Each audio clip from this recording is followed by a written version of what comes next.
네, 안녕하십니까 국민 여러분, 청취자 여러분. 매주 목요일 오후 4시 여전히 방송은 잘 못하지만 전국의 을들의 목소리를 이렇게 생생하게 전달할 수 있어서 너무 행복합니다. 으라차차. 오늘 신년 특집으로 우리 국민TV 주변에 있는 망원동, 망원시장, 또 월드컵 시장, 그리고 이 마포를 지역구로 하면서 마포 지역의 을들을 많이 도와주고 있는 정청래 의원, 여러분들이 좋아하시죠? 정청래 의원님.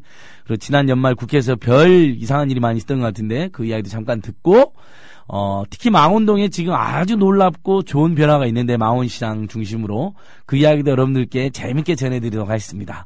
예, 희망을 만들어가는 2014년 1월 2일 오늘 희망찬 소식이 몇 개 있으니까 끝까지 잘 들어주시면 고맙겠습니다. 잠시 광고 듣고 또 노래 듣고 오겠습니다. 학교 폭력 예방 앱 스마트 보디가드. 스마트폰 왕따 문자 등 사이버 학교 폭력이 6배 이상 늘었습니다.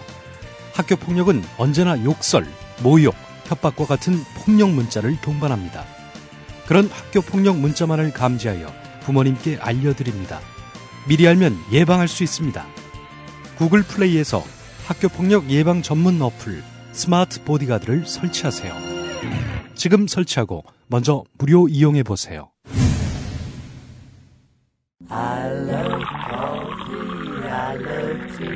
500원으로 즐기는 나만의 커피. 원두 쇼핑몰 헝그리 커피. 최정상급 로스터가 1년 이하 최고급 뉴크롭 생두를 로스팅해 즉시 배송해드립니다. 대량 구매 시 가격이 할인됩니다. 검색창에 헝그리 커피를 검색하세요. 헝그리커피.com. 헝그리 커피에서 원두를 구매하시는 분들께는 차량용 국민TV 스티커 2매를 함께 보내드립니다. 네, 새해 복 많이 받고 계시죠? 아무리 세상이 수상하다 해도 새해 복은 많이 받으셔야 되고 또 많이 만드셔가지고 또 많이 나눠주시면 너무 좋은 것 같습니다. 예, 올해도 작년에 이어서 우리 을들이 마음 편하게 장사도 하고 직장도 다니면서 행복하게 살 수 있는 사회를 위해서 저희들 정말 방송에 있던 어디에 있든 간에 열심히 뛰어야겠습니다. 우리 청취자 여러분들께서도 항상 힘내시고요. 올해는 좀 나아질 겁니다. 박근혜 정권이 지난 1년 동안 보여준 민주주의와 민생 파괴의 모습이 너무 심각했는데 국민들의 저항과 비판도 더욱 커져가고 있기 때문에 올해는 더 함부로 하지 못하지 않을까. 그래서 충분히 희망을 공유할 수 있다고 생각합니다. 그래서 오늘 그래서 아주 희망적인 소식을 전해드리고 왔는데요. 우리 합정동 국민TV 스튜디오가 있는 데가 마포잖아요. 마포 지역구로는 을. 그쵸, 갑이 아니라 을입니다. 마포 을. 우리 으라차차에 맞게 을이고, 이 마포에는 우리 거대 대기업 홈플러스와 싸워서 투쟁을 승리로 이끈 망원시장과 월드컵 시장, 그리고 그 인근에 중소상공인들이 아주 열심히 살아가고 있는데 오늘 그분들을 모셨습니다. 그래서 망원시장 상인의 서정래 회장님 오셨습니다. 예. 예, 안녕하십니까. 망원시장 상인의 서정래 회장입니다. 여러분, 망원시장 들어보셨는지요? 요즘 TV에도 자주 나오는데요. 그러니까 합정동 홈플러스를 입점을 저지하기 위한 투쟁으로도 유명했지만 TV에 최근에 무한도전? 예. 무한도전의 장미여관인가요, 그분들이? 예. 노홍철 씨도 왔었고. 예, 장미여관, 예. 그 가수가 육중환 씨. 예, 육중환 선생님이 이 동네 사는 거죠. 예. 그렇죠. 망원동에 사는데 시장을 망원시장에서 보는 게 나왔잖아요. 예. 그래서 저도 그 노홍철 씨가 와가지고 망원시장 이렇게 같이 다니는 거 잠깐 봤어요, 무한도전. 무도가야제 때. 그러면서 실제로 지금 망원시장 엄청 유명해졌죠? 예, 회장님. 그 육중환 씨의 역할도 있지만 저희 망원시장이 작년에 이제 1년 동안 합정동에 이제 홈플러스가 들어온다는 것으로 뭐 언론 보도가 많이 됐었고 하기 때문에 사실 그것이 바탕이 되었기 때문에 뭐 이런 그 뭐 연예 프로에서 망원시장이 나왔던 것이 기폭제가 되지 않았는가 그런 생각을 합니다. 네, 그러니까요. 그리고 뭐 박원순 시장님도 한번 오셨었지 않나요? 2번인가? 2번인가 오셨죠. 2번 오셨고. 얼마 전에는 김한길 대표도 한번 오셨었죠. 김한길 대표님은 이제 그 당 대표가 되시고 나서 예. 이제 첫 번째 그 최고위원 인생 투어로 네, 예. 첫 번째 이제 최고위원회 회의를 저희 망원시장 사무실에 가졌었는데 그 민주당이 이제 가야 될 길을 예. 상징적으로 망원시장 상인회 사무실에 와가지고 예. 좀 보여준 게 아닌가라고 생각을 합니다. 그러니까 이제 국회에서 가깝기도 하지만 예. 경제민주화의 상징이고 그렇죠. 또 지역경제 활력의 상징처럼 우리 망원시장이 되어 있으니까. 예. 그다음에 이제 망원시장 건너편은 월드컵 시장인데요. 오늘 월드컵 시장 상인회장 바쁘셔 못 오셔가지고 망원시장 월드컵 시장을 모두 아우르고 계시는 우리 고종순 선생님도 오셨습니다. 인사 한번 하시죠. 네, 안녕하십니까. 망원시장에서 대를 이어서 40년 동안 터잡고 있는 마당새 고종수입니다. 이야, 반갑습니다. 40년. 예. 아버님에 이어서 계속 하고 계시는 거죠? 그렇죠. 예. 주로 종목이 뭐였죠? 저희 이제 고추방앗간이면서도 미숫가루도 하고요. 아. 예, 또 기름도 짜고 깨소금도 볶고 기름, 깨, 소금, 젓갈도 하고. 젓갈. 예. 그다음에 만물상이에요. 미숫가루. 예. 여름에 그 미숫가루 엄청 잘 나가죠, 요즘도. 예, 제가 비법이 있습니다. 그래서 그 배합을 잘해서 그러면 저렴하게. 만약에 우리 으라차차가 올 여름까지 간다면 예. 그때 여름에 우리 국민TV 식구들과 청취자들에게 예. 미숫가루 한번 쏘시죠. 그 정도는 뭐 예, 좋습니다. 쏠 수 있는 기회를 주시기 바라겠습니다. 그리고 이 마포을을 지역 기반으로 하는 정청래 의원님이 지금 MBN 생방송을 마치고 오고 계십니다. 곧 있으면 들어오실 거예요. 아마 우리 청취자들이 정청래 의원님은 또 잘 알고 좋아하시잖아요. 특히 작년에 국정원 개혁과 관련해서 국회 정보위 야당 측 간사를 맡았고 맹활약 하셨고, 근데 연말에 조금 국정원 개혁이 미흡한 것 같긴 한데 그런 부분도 한번 들어보고, 특히 이제 오늘은 국정원 개혁 전문가라보다는 마포을, 우리 망원시장 월드컵 시장, 그다음에 우리 마포을의 지역구 의원으로서 홈플러스 저지투쟁 때 많이 도움을 주셨죠. 그렇죠. 많이 도와주셨죠. 안 계실 때 한번 칭찬 한마디, 있을 때 하면 민망하니까 어땠나요, 정청래 의원이? 의정 활동이라는 것이 사실 뭔가 이제 여러 가지 어떤 복합적인 것들을 고민하셔야 되기 때문에 뭐 때로는 실질적으로 나설 수 있는 때도 있었지만 또 그렇지 못할 때도 있었는데, 사실 정청래 의원님 같은 경우에는 뭐 일단은 뭐 집회 현장에도 이제 몸을 이제 오셔가지고 뭐 힘도 많이 실어줬지만 그 국회 내에서 대정부 질문을 두 차례에 걸쳐 가지고 하셨어요. 마지막에 이제 국무총리님한테 이 합정동 홈플러스 건을 어떻게 할 거냐, 거기에 대한 정확한 대답을 내놔라. 라고 해서 사실 그날 저녁에 사실 좀 좋은 결과들이 나왔어요. 그래서 그런 것들이 사실 뭐 정치인으로서 할 수 있는 것들이 그런 역할이 아닌가. 그렇죠. 실질적으로 실무적으로 하는 것보다는 정부 차원의 압박도 하고, 그것도 이제 국회의원들과 같이 상의를 해서 이 문제를 어떻게 할 것인가 논의를 해서 실질적인 어떤 좀 힘이 만들어질 수 있는 것을 하는 게 정치인의 역할이라고 생각을 하는데, 그 역할을 충실하게 하셨다, 그렇게 생각합니다. 네, 좋습니다. 우리가 말 안 해도 좀 이따 본인이 오면 엄청 떠버리실 거예요. 워낙 말 잘하시니까요, 그렇죠? 근데 보니까 정청래 의원이 그걸 지역구 현안이니까 한 측면도 있지만 국회의원이 국민의 대표로서 전국적으로 대형마트의 새끼 슈퍼들 SSM들이 중소상공인과 지역경제를 황폐화시키니까 단단히 대책을 촉구한 그런 이슈였기 때문에 더 설득력이 있었다고 생각합니다. 자, 우리 지금 망원시장이 이제 망원시장 월드컵 시장이 무한도전에도 나오고, 그다음에 박원순 시장이 2번, 김한길 대표님도 1번. 얼마 전에는 안철수 의원도 왔다 갔잖아요. 송호창, 그렇죠. 안철수 의원까지. 뭐 지금 당장 지지율 조사를 하면 새누리당이 육박한 2위를 기록하고 있던데. 안철수 송호창 의원은 왜 오신 거죠? 뭐 안철수 의원 같은 경우에도 이제 실질적으로 이제 행보를 해 가시는 거라는 생각이 좀 들었는데, 그분들도 일단은 지금 박근혜 정부가 출범하고 약속했던 경제 민주화라는 부분이 잘 이행이 안 되고 있고, 오히려 뒤로 후진하는 어떤 그런 것들이 좀 보였거든요. 그런데 이제 여의도 사무실을 이제 개소하는 날, 일단 안철수 쪽에서도 안철수 씨 쪽에서도 뭔가 새로운 어떤 이미지를 구축하는 것이 필요하지 않았나라는 생각이 듭니다. 그래서 사실 그 경제민주화의 어떤 상징적인 곳에 그리고 서민들이 어떤 살아가는 시장이라는 곳에 와서 자기 그 앞으로의 어떤 그 뭐 입법 과제를 좀 발표하는 어떤 그 기회로 좀 삼지 않았나 생각합니다. 그래서 그 자리에서 새정치추진위원회 사무실을 개소한 날 네, 그렇죠. 오후에 바로 망원시장 월드컵 시장 쪽으로 와서 상인들도 만나고 간 다음에도 해서 민생을 위한 정치를 하겠다 새로. 그렇죠. 그래서 제 말이 저희들 맨날 안철수 송호창 그룹에게 아니 새로운 정치 좋은데 그 내용이 뭐냐 빨리 속시간에 밝혀라. 하면 바로 지역경제 활성화하고 중소기업 중소상공인들을 살리고 비정규직이나 어렵게 살아가는 노동자들이나 직원들을 도와주는 거잖아요. 네, 그렇죠. 그래서 드디어 온 거네요. 그렇죠?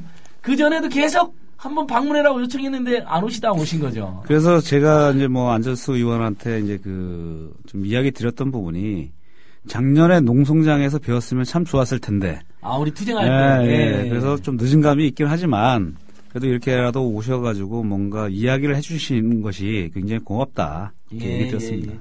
청취자 여러분, 지금 저희들은 우리 국민TV가 이치하고 있는 합정동 마포 일대에서 가장 유명한 시장인 우리 이웃, 국민TV의 이웃 망원시장 월드컵 시장 상인들과 함께 하고 있습니다.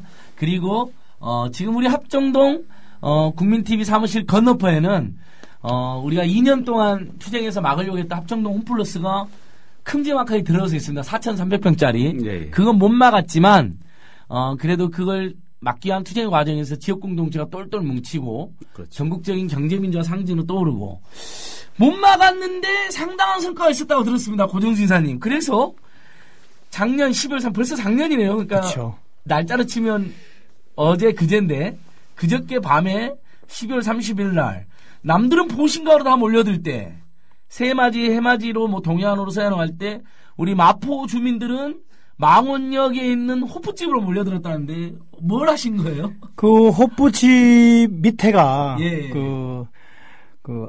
망원 홈플러스 익스프레스 망원역에 있는 거 유명한 그쵸, 거 홈플러스 익스프레스 그게 들어서 있거든요. 그 2층에서 저희가 과연 그날 철수하는지 안 하는지를 철수하겠다고 약속을 했기 때문에 그래서 지켜봤죠. 그래서 플래카드도 걸려 있더라고요. 30일 철수한다고. 그래서 그거를 그 사진 찍어놨나요? 그렇죠. 그래야죠. 그래서 이제 지켜보고 맥주 한잔 먹으면서 이제 그 새해를 그 홈플러스 익스프레스 철수하는 그 현장의 앞에서 새해를 보냈습니다. 청취자 여러분 지금 아주 기분 좋은 소식입니다. 자. 계속 중소상공인들이 몰리고 쫓겨나고 생존권이 파괴되고 지역경제가 황폐화되는 게 대형마트하고 SSM인데 전국의 대형마트만 한 600여 개, 외국계까지 합쳐가지고 그 다음에 SSM만 한 1,300개 되는 거로 되어 있고 그다음에 SSM의 변종 상품 공급점도 한 700개 들어섰습니다. 참고로 대형마트는 여러분 잘 아실 거예요. 뭐 이마트, 홈플러스 뭐 이런 식으로. SSM은 슈퍼마켓의 준말로 그 대형마트들이 대형마트가 포화 상태 되니까 동네 골목마다 중규모로 이렇게 홈플러스 익스프레스, 이마트 에브리데이, GS25 GS 슈퍼, 그다음에 뭐 이렇게 들어온 거죠. 롯데마트 뭐 999 이런 식으로 롯데 슈퍼 이렇게 들어온 거 SSM인데 그게 망원역 1번 출구인가 있었죠, 회장님? 그렇죠. 망원역 1번 출구고 사실 저희가 이제 그 작년에 합정점이 이제 들어온다는 것을 듣고 본격적으로 투쟁을 하게 됐던 것은 뭐 잘 아시다시피 상암동에도 이제 4,800평짜리의 이제 대형마트가 있습니다. 근데 그게 이제 상암동에 이제 그 매출 규모로 보면은 뭐 전국에서 1, 2위를 다투는 정도 매출이 나오고 있고 또 6호선 이제 그 망원역 하면 상암동에 있는 홈플러스와 이제 정거장으로 한 2정거장밖에 없는 거 차이가 안 나는 거죠. 근데 거기서 망원역하고 또 이제 그 합정역하고에는 또 6호선 뭐 정거장으로 한 정거장이 있고 그래서 6호선 라인으로 해가지고 홈플러스가 이제 3개나 존재를 한다는 것 때문에 굉장히 이제 뭐 이슈가 됐는데 사실 망원역 홈플러스 익스프레스의 어떤 그 폐점의 의미는 이것이 지역과 그리고 상인과 그리고 전국적으로 활동을 하고 있는 시민사회단체들이 같이 그 연대를 해가지고 이것을 그 투쟁을 이끌어왔기 때문에 사회적인 어떤 굉장히 좀 상황도 만들어가고 그래서 이것이 굉장히 부도덕한 어떤 행위라는 거에 대해서 좀 많이 알렸기 때문에 결국에는 대형 유통재벌이 좀 굴복한 어떤 초유의 사태가 아닌가 그렇죠. 그런 쪽으로 생각을 합니다. 그러니까 지금 이제 우리 헷갈릴 수가 있는데 합정역 9번 출구 10번 출구에 있는 홈플러스 대형마트는 제가 2년간 투쟁했는데 결국 못 막아서 들어왔지만 그렇죠. 네. 그 투쟁을 전국적으로 잘 전개하면서 망원역에 있는 새끼 대형마트 네. 망원역 홈플러스 익스프레스는 작년 10월 31일까지 철수하기로 약속을 한 거잖아요. 우리가 받아낸 거잖아요. 12월 30일. 예, 그래서 철수를 한. 예. 오늘 그럼 장사를 안 하고 있겠네요? 예. 와, 그렇습니다.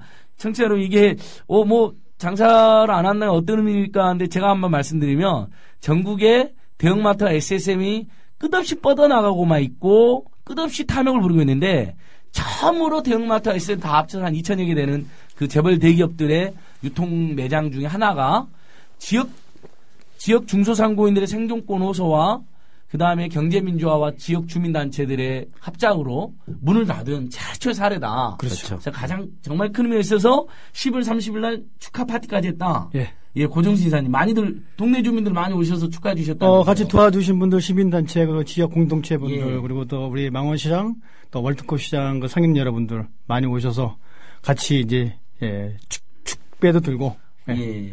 또 옛날 힘들었던 것도 얘기 나누고 예. 그랬습니다. 그러니까 월드컵 축구장에 월드컵 경기장에 네. 거기에 5,000평 가까운 홈플러스가 있잖아요. 네. 그 동양에서 매출을 가장 많이 올린다고 들었는데 네. 그런가요?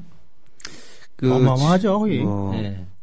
연간 매출액으로 치면은 거의 동양의 탑이 아닌가. 그러니까 그렇게 알려져 있더라고요. 네. 그러니까 우리 망원시장 월드컵 시장하고 이쪽에 마포 일대 중소상공인 밀집 지역인데 이 합정역 망원역이. 네. 근데 그 사이를 둘러싸고 월드컵 그러니까 홈플러스점, 상암동점, 그 다음에 망원역이 홈플러스 익스프레스, 그 다음에 합정동 또 홈플러스 이번에 작년 4월에 들어왔고, 네. 그 외에도 조금 하면 연남동에도 있고 그래가지고 네. 이쪽에만 홈플러스가 5개 5개죠. 있어서 홈플러스 공화국이냐 그렇죠. 마포구가 이런 투쟁을 하면서 결국 망원동에 있는 홈플러스 익스프레스는 폐점하게 만든 네. 아주 큰 성과가 있었습니다. 그런 것 같아요. 예. 이게 올해는 그런 바람이 좀 있습니다. 왜냐면 이제 상식이라는 거죠. 예. 이 상식을 벗어나는 자꾸 행동들이 일어나니까 그런 상황들이 만들어지기 때문에 저희가 재작년 이렇게 홈플러스 때문에 싸운 건 상식 이하잖아요. 그러니까 예. 4개 전철역에 3개 홈플러스 또 주변에 또 이렇게 한 5개 정도 생기면은 그 주변의 상인들은 어떻게 먹고 살아요? 그건 상식이 안 돼. 그러니까 저희가 그렇게 열심히 싸운 거고, 그래서 저희가 작은 힘이지만 그래도 망원역에 있는 익스프레스 철수를 시켰습니다. 그래서 이제 다른 상인 여러분들도 또 힘을 내서 올해는 그러한 부당한 예. 불상식적인 일들이 벌어졌을 때 용기를 잃지 마시고 좀 이렇게 올 한 해도 좀 상식이 통하는 사회가 됐으면 좀 좋겠습니다. 예, 맞습니다. 결국 우리가 말하는 상식이란 건 재벌 대기업만 다 헤쳐먹는 게 아니라 네. 이미 그 사람들 떼돈 벌고 있잖아요. 엄청난 돈을 가지고 있고 이미 사내위 보면 몇백 조씩 가지고 있는 사람들인데 다 합치면 중소상공인들도 먹게 살고 해주고 그렇죠. 그다음에 이제 장사가 또 안 맞는 사람도 직장을 다녔는데 직장 다니는 사람도 좀 먹고는 살게 해주자 이런 거잖아요. 그래야 가족들을 꾸릴 거 아니에요. 그렇죠. 그러다 보면 내수 경기도 되살아날 테고. 네. 지금 이번에 누구죠? 현호석 부총리가 그렇더라고요. 한국은 내수가 망해서 지금 경제가 살아나지 않고. 알고는 있대요. 근데 맨날 재벌 대기업만 도와줘요. 왜 그러죠? 근본적인 걸 해결을 못하고 있죠. 예. 말만 하는데. 그러니까 말로는 내수가 망해서 한국 경제가 살아나지 않고 있다고 말을 하더라고. 그렇다면 중소상공인 중소기업들 도와주고 국민들이 돈을 쓸 수 있도록 복지를 해주고 막 그래야 되잖아요. 근데 맨날 재벌 대기업만 도와주고 그렇게 있으니까. 해서 제도적으로는 풀어주지 않고 만들어주지도 않고. 경제민주화가 끝났다잖아요. 자기들 마음대로. 우리는 이제 시작이라고 생각하는데. 자, 일단 청취자 여러분, 우리가 합정동 홈플러스는 못 막았지만 망원역에 있는 홈플러스 익스프레스를 전국 최초로 폐점을 시켰다. 거기가 회장님, 네. 1년 매출만 그 조그만해 보이는 중규모 슈퍼가 80억이 넘었다고 분석되고 그렇죠. 있던데요. 지금 일 매출액이 한 2,500 정도 예상을 했었고 예.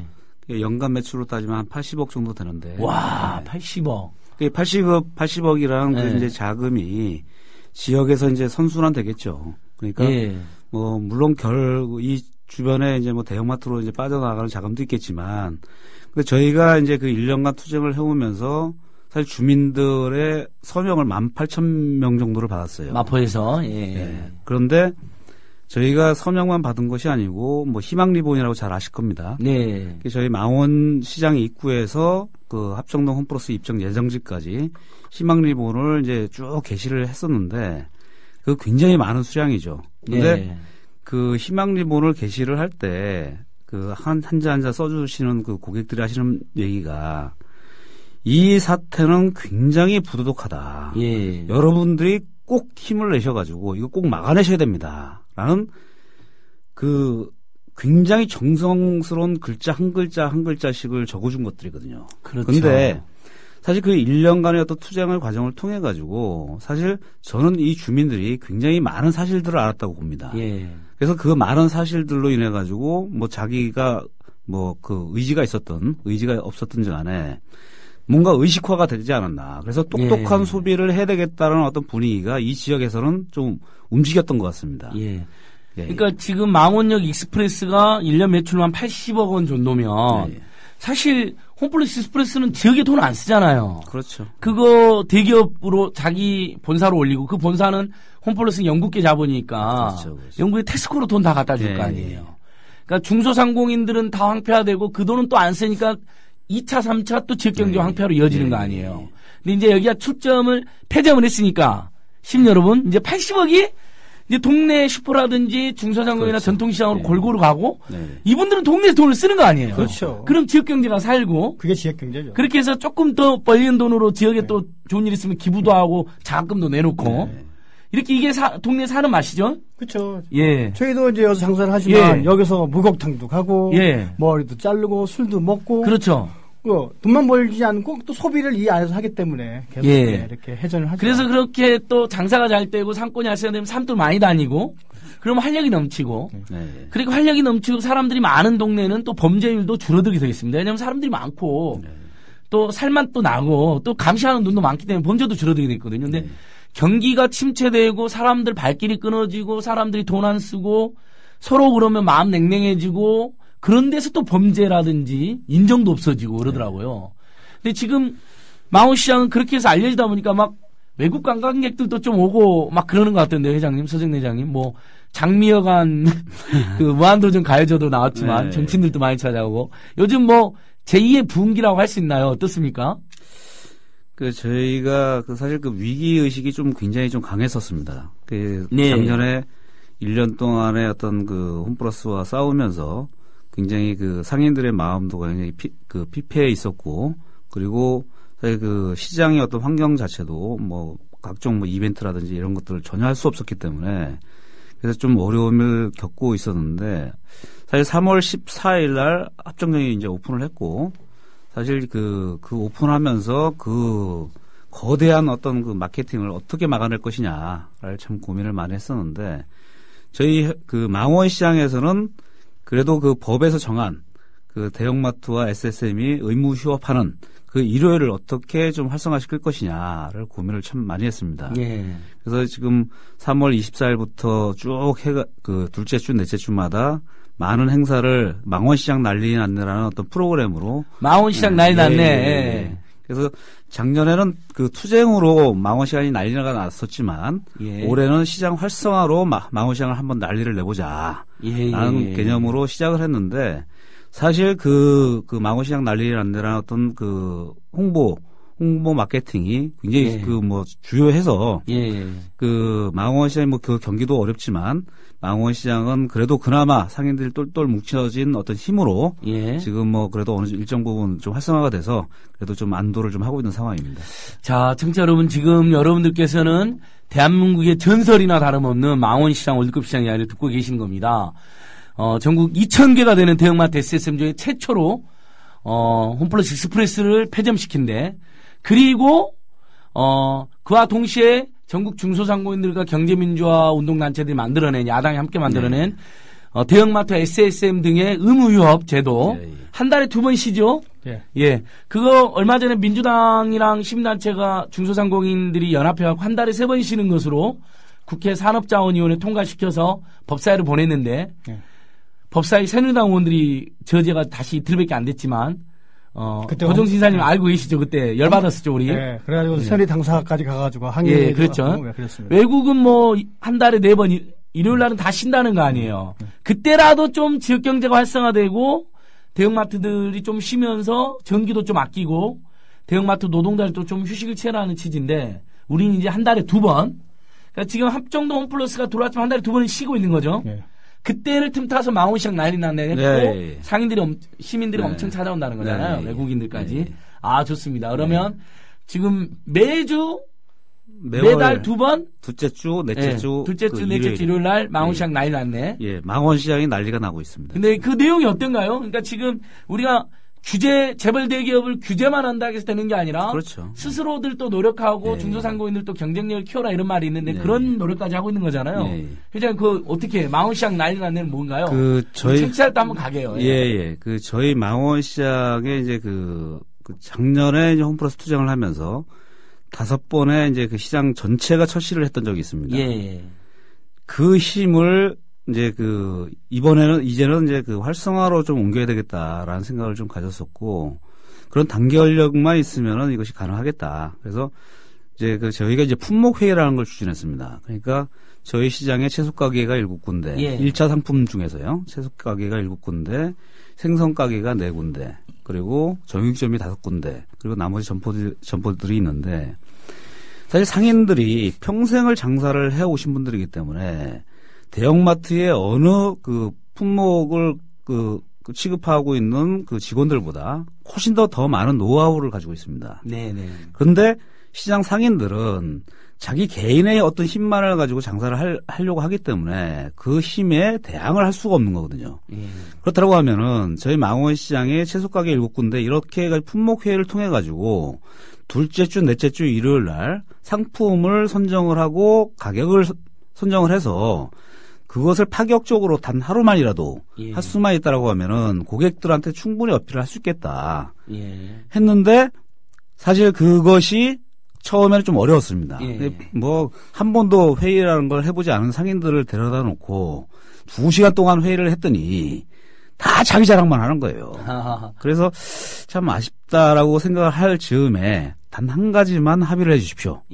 라고 해가지고 합의를 도출해내고 그것을 가지고서 이제 저희가 이제 홍보 전단도 만들고 했는데, 그래서 이제 그것이 우리가 예측할 때 처음에는 그만큼의 어떤 효과가 있으리라고 생각을 하지 않았는데, 막상 상인들이 내놓은 가격과 그리고 품목이 충분히 고객한테 어필을 할 수 있는 그런 것들이었던 거예요. 그래서 그런 아이템들이 모아져서 이제 홍보 벽보를 만들고 그 홍보 벽보를 붙이고 첫 번째 행사를 하는 날, 저희가 한 번도 겪지 못했던 상황이 발생이 됐어요. 지금 시장에 추석 대목대처럼 사람이 새카맣게 몰려든 겁니다. 그러니까 이제 대형마트가 싸다고 알려져 있지만 실제로는 일부 공산품이나 일부 제조품, 그러니까 가공에서 나오는 식품들 같은 경우는 싼 것도 있지만 전체적으로는 더 비싸다. 특히 우리 1차 식품들 같은 경우는 그런 상태인데 거기다가 의무협에 한 달에 2번 쉴 때 전담도 만들고 이른바 할인 행사를 연합해서 하게 된 거잖아요. 그렇게 하니까 새까맣게 시민들이 몰려들었다. 합정동 홈플러스, 상암동 홈플러스 안 가겠다. 나는 망원시장 올급시장 가겠다 이런 거네요. 와. 그 느낌은 아마 우리 고이사님이 아마 고이사님 잘 지금 우리 서정래 회장님은 옷가게라고 계시죠? 그러면 옷도 같이 세일을 넣나요? 아니면 주로 1차 식품 위주로 했나요? 주로 이제 저희가 핵심적으로 이제 했던 것은 이제 1차 상품. 그렇죠. 1차 상품. 근데 그거 사러 오면서도 또 이렇게 다니면서 옷도 사기도 하고 그러는 거잖아요. 낙수 시장 효과 공동체니까. 이사님, 기름이랑 깨랑 엄청 팔았을 것 같은데? 저는 어떤 것에 가장 놀랐냐면은. 이 시장이라는 데가 대부분 이제 각자의 다 사장들이지 않습니까? 그리고 나이도 다 틀리고 또 지역도 다 틀리고 학력도 다 틀립니다. 각자의 사장님들 다 최고의 자신감을 갖고 있는 사장님들인데 한 최소 10년에서 고이사님처럼 40년을 하셨을 거 아니에요. 경력이 다들 있고. 그러니까 다 좀 잘난 사람이죠. 근데 그런 사람들이 뭉쳐서 방금 우리 소회장님이 말씀하셨듯이 이렇게 하나의 품목을 야채면 야채 아니면 뭐 이렇게 배추 이런 거를 또 동일한 품목으로 동일한 가격으로 내놓을 수 있기가 쉬운 게 아닌데 저는 거기에 대해서 인천 너무 상의를 한 사람으로서 이렇게 너무 기뻤고 또 행사를 하는데 진짜 사람이 와 전대지 들고 다니면서 어느 게 싼지 어느 점포니 뭐 이렇게 물어보면서 이렇게 막 이렇게 할 때 그 점포를 가르쳐 줄 때 참 작년 한 해 어렵게 싸웠지만 우리도 이제 주위에 많은 분들이 도와주셨지만 우리 스스로도 이제 좀 클 수 있구나 자생을 할 수 있구나라는 그런 어른들의 그러니까 그동안은 채소 가게 7개가 알아서 각계약진하고 경쟁하면서 했는데 우리가 일주일에 아니 한 달에 2번은 예를 들면 배추 할인 행사다 하면 배추 가격을 맞춰서 같이 내놓는 거죠. 그렇죠. 통합적으로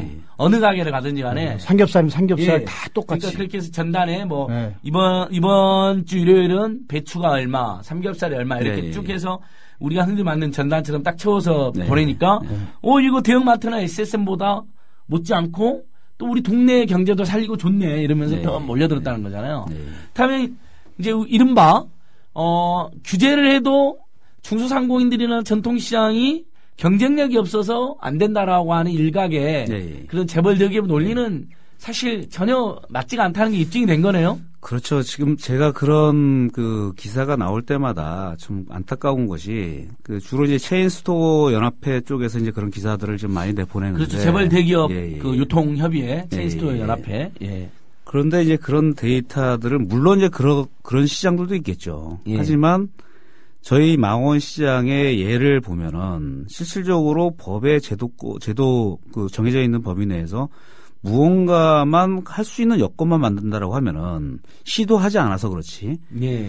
저희가 지금 3월 24일부터 해가 지금까지 한 번도 빠지지 않고 계속 이제 둘째 넷째 주마다 해왔는데 그 성과는 저희가 엄청난 걸 지금 가지고 있습니다. 그러니까 지금 평상시에는 이런 홍보를 하지 않았을 경우에는 젊은 사람들을 좀 찾아볼 수가 없었어요. 근데 그 행사 이후에 그날 왔던 분들, 그러니까 아이들 손잡고 찾아오는 거예요. 그래서 시장이 이런 곳이다. 라는 그런 것을 이야기를 해줄 때 사실 전에는 보지 못했던 풍경이었기 때문에 어떤 때는 가슴이 뭉클뭉클 하기도 하고. 그러니까 사실 경제 공부를 하는 거 아니에요. 생활 경제 공부. 그래서 수요와 공급과 교환이 이루어지는 시장에 대해서. 그래서 이게 의무 휴업이 가능했기 때문에 이런 상황이 만들어지는 것이지. 그렇죠. 이렇게 법으로 의무 휴업을 정해놓지 않았다라고 하면은 이것이 불가능하다는 거죠. 맞습니다. 그래서 저희 의무 휴업이란 개념이 이 전통시장에 미치는 영향력은 무진장 크다. 단지 시간이 걸릴 뿐이다는 거죠. 일반 기업처럼 위에서 지시를 내려가지고 일사불란하게 움직여지는 그런 조직이 아니고 협동조합이 수많은 사람들이 의견을 같이 해가지고 한 발짝 한 발씩 나가는 것처럼 시장 상인들도 88개의 점포라고 치면 88개의 점포들이 합의가 이루어지지 않으면 이게 불가능한 거란 말이에요. 그렇습니다. 그래서 일반 기업에서 보는 시간 타이밍보다는 훨씬 더 길게 봐야 되는데 일부 좀 빠르게 너무 급하게 서두르는 그런 쪽에서는 특히 이제 대기업, 재벌, 유통기업이겠죠. 그런 쪽에서는 1년 만에 무슨 성과가 나올 것처럼 그렇게 성과가 안 나왔다라는 식으로 몰아붙이면은 사실 저희 쪽에서는 더 이상 할 수 있는 게 없는 거죠. 그래서 시장과 관련되어 있는 문제는 실질적으로 10년, 20년 장기적으로 이것을 프로그램을 짜가지고 발전시키려는 어떤 계획을 가지고 있어야지 1년, 2년 만에는 결코 이것이 성과가 나오기는 어려운 환경이다. 라는 얘기를 꼭 하고 싶었습니다. 맞습니다. 그러니까 재벌 대기업에 대한 적절한 규제, 의무휴업이라든지 영업시간 제한, 그다음에 더 이상 출점을 못하게 하는 거. 출점할 때도 없죠. 지금 다 들어가서. 할 때도 없지만. 그렇게 많이 했습니다. 근데 최근에 이사님 상품 공급점이라고 해서 또 치고 들어오잖아요. 그게 이장님 얘기한 도매업 같은 거 아닙니까? 도매도 이제 소매는 포화 상태니까 대형마트 SSM으로 도매업에 치고 들어오는데 애들이 물건도 팔아요 또. 그러니까 소매업에도 침탈에 합정역 부분에도 하나 생겼어요. 참 지금. 머리는 되게 좋네. 그러니까 이게 지금 유통산업발전법상에 출점 규제, 의무휴업 규제를 안 받고 있습니다. 그렇습니다. 그래서 아까 이사님 말씀한 것처럼 의무휴업 우리가 4일로 늘리자 그랬고 한 달에 상품 공급 좀 규제하자고 새누리당한테 할 때 새누리당이 반대해가지고 아직도 이틀이고 상품은 규제가 안 돼요. 나는 그 새누리당 야구면 좀 화가 나는 게 뭐냐면 그 사람들 국민 하는데 서민 얘기하는데 항상 기득권 앞에서 앞장서가 있으면서 자기들이 생각하는 국민이 재벌이 그냥 재벌만 그러니까. 국민이라고 생각하면 되지 왜 자꾸 우리를 속이는 거예요. 참 어이가 없어서. 그러니까 진짜 국민들이 원하는 건 동네 경제 활성화되고 그렇죠. 마을 공동체가 복원되려면 의무협을 늘리고 네. 뭐 재벌 대기업 나가라는 게 아니잖아요. 한 달에 한 번만이라도 한 달에 4번만이라도 쉬자 이거잖아요. 외국처럼. 예. 좋습니다. 근데 거기에다가 우리 중소상공인들의 노력까지 곁들여졌을 때 네. 그래서 지금 뭐 우리 망원시장은 또 배송센터도 만들었잖아요. 주차 문제도 해결했죠. 이걸 많이 물어보던 사람들이 네, 가면 뭐 배달을 안 해준다, 주차가 어렵다. 네. 회장님 그것도 지금 노력하고 있잖아요. 그거 한번 이야기해 주시죠. 예. 그 저희 그 망원시장이 이제 그 2004년도에 이제 까르푸가 오픈하기 상암동에 지금 까르푸를 오픈했다가 이제 그 홈프로스로 바뀌었는데 네. 까르푸가 오픈하기 전까지만 해도 이 망원시장은 저 일산 지역에서까지 찾아오던 시장이었습니다. 아, 원래 망원시장이 원래 유명했군요. 예. 그랬는데 이제 그 중간에 이제 뭐 교통이 이제 편리해지고 그리고 뭐 그러면서 이제 또 중간에 이제 대형마트들도 이제 많이 생기고. 그렇죠. 우리가 망원시장이 망원역에서는 좀 걸어가야 되니까. 예. 홈플러스 저 상암동역하고 망원역이 이런 데가 뺏어가는 거죠. 그것이 아니고 이제 일산 쪽에서 그 큰 장을 보려고 하는 사람들이 네. 지금은 여기까지 올 필요가 없어졌다는 거죠. 아, 대형마트들이 여기저기 많이 생겼기 때문에. 엄청 생겼습니다. 예. 그래서 그런 것들이 이제 그 유통이라는 게 뭐 다 제로섬 게임이라고 얘기를 하지만 그렇게 이제 그 뺏어가다 보니까 실질적으로 이제 그 침체 위기에 처해 있었던 거죠. 그래서 그렇지만 그래도 저희 망원시장을 찾고자 하는 고객들이 뭐 연남동, 성산동, 또 상암동, 뭐 이 마포구 일대에서도 굉장히 많아요. 예. 근데 사실 그 차를 꺼내서 오기에는 전통시장이 주차장이 협소하기 때문에 그 가져와도 굉장히 불편할 것이라는 것을 예측을 하기 때문에 차를 통해 그 꺼내서 뭐 장을 보고자 하는 사람은 대형마트로 갈 수밖에 없는 거죠. 예. 그렇다고 하면 이것을 어떻게 우리 시장의 고객으로 다시 오게 할 수 있나. 그렇다고 하면 결국에는 배송센터라는 것이 있고, 그 고객이 뭐 우리가 아직까지 뭐 열악한 환경이기 때문에 홈페이지를 만들고 쇼핑몰을 만들 수는 없기 때문에 전화로라도 이게 주문을 받아가지고 우리가 고객이 원하는 것들을 해결해 줄 수 있다라고 하면 고객이 뭐 지금은 망원시장을 좀 어려워서 못 찾는다 하더라도 망원시장에 이런 신선하고 최저 어떤 뭐 가격 면에서도 굉장히 좋은 이런 망원시장 제품들을 소비해낼 수 있겠다라고 판단을 한 거죠. 그래서 그 시장경영진흥원이라는 곳에서 이제 그 지원을 하고 있는 장보기 서비스 사업이라는 게 있었습니다. 근데 그거 한 가지만 가지고는 좀 어려웠어요. 배송이 안 되면 의미가 없었기 때문에. 그래서 이제 서울시에 이제 그 지원을 요청을 해가지고 배송센터를 저희가 이제 시작을 했는데 이것은 이제 그 배송센터와 장보기 서비스가 같이 연결되는 거거든요. 그 융합적으로 이게 유기적으로 움직일 때만이 시너지 효과를 낼 수 있겠다라고 해서 지금 시작을 하고 있는데 그 주변 지역에 있는 고객들의 반응이 굉장히 좋습니다.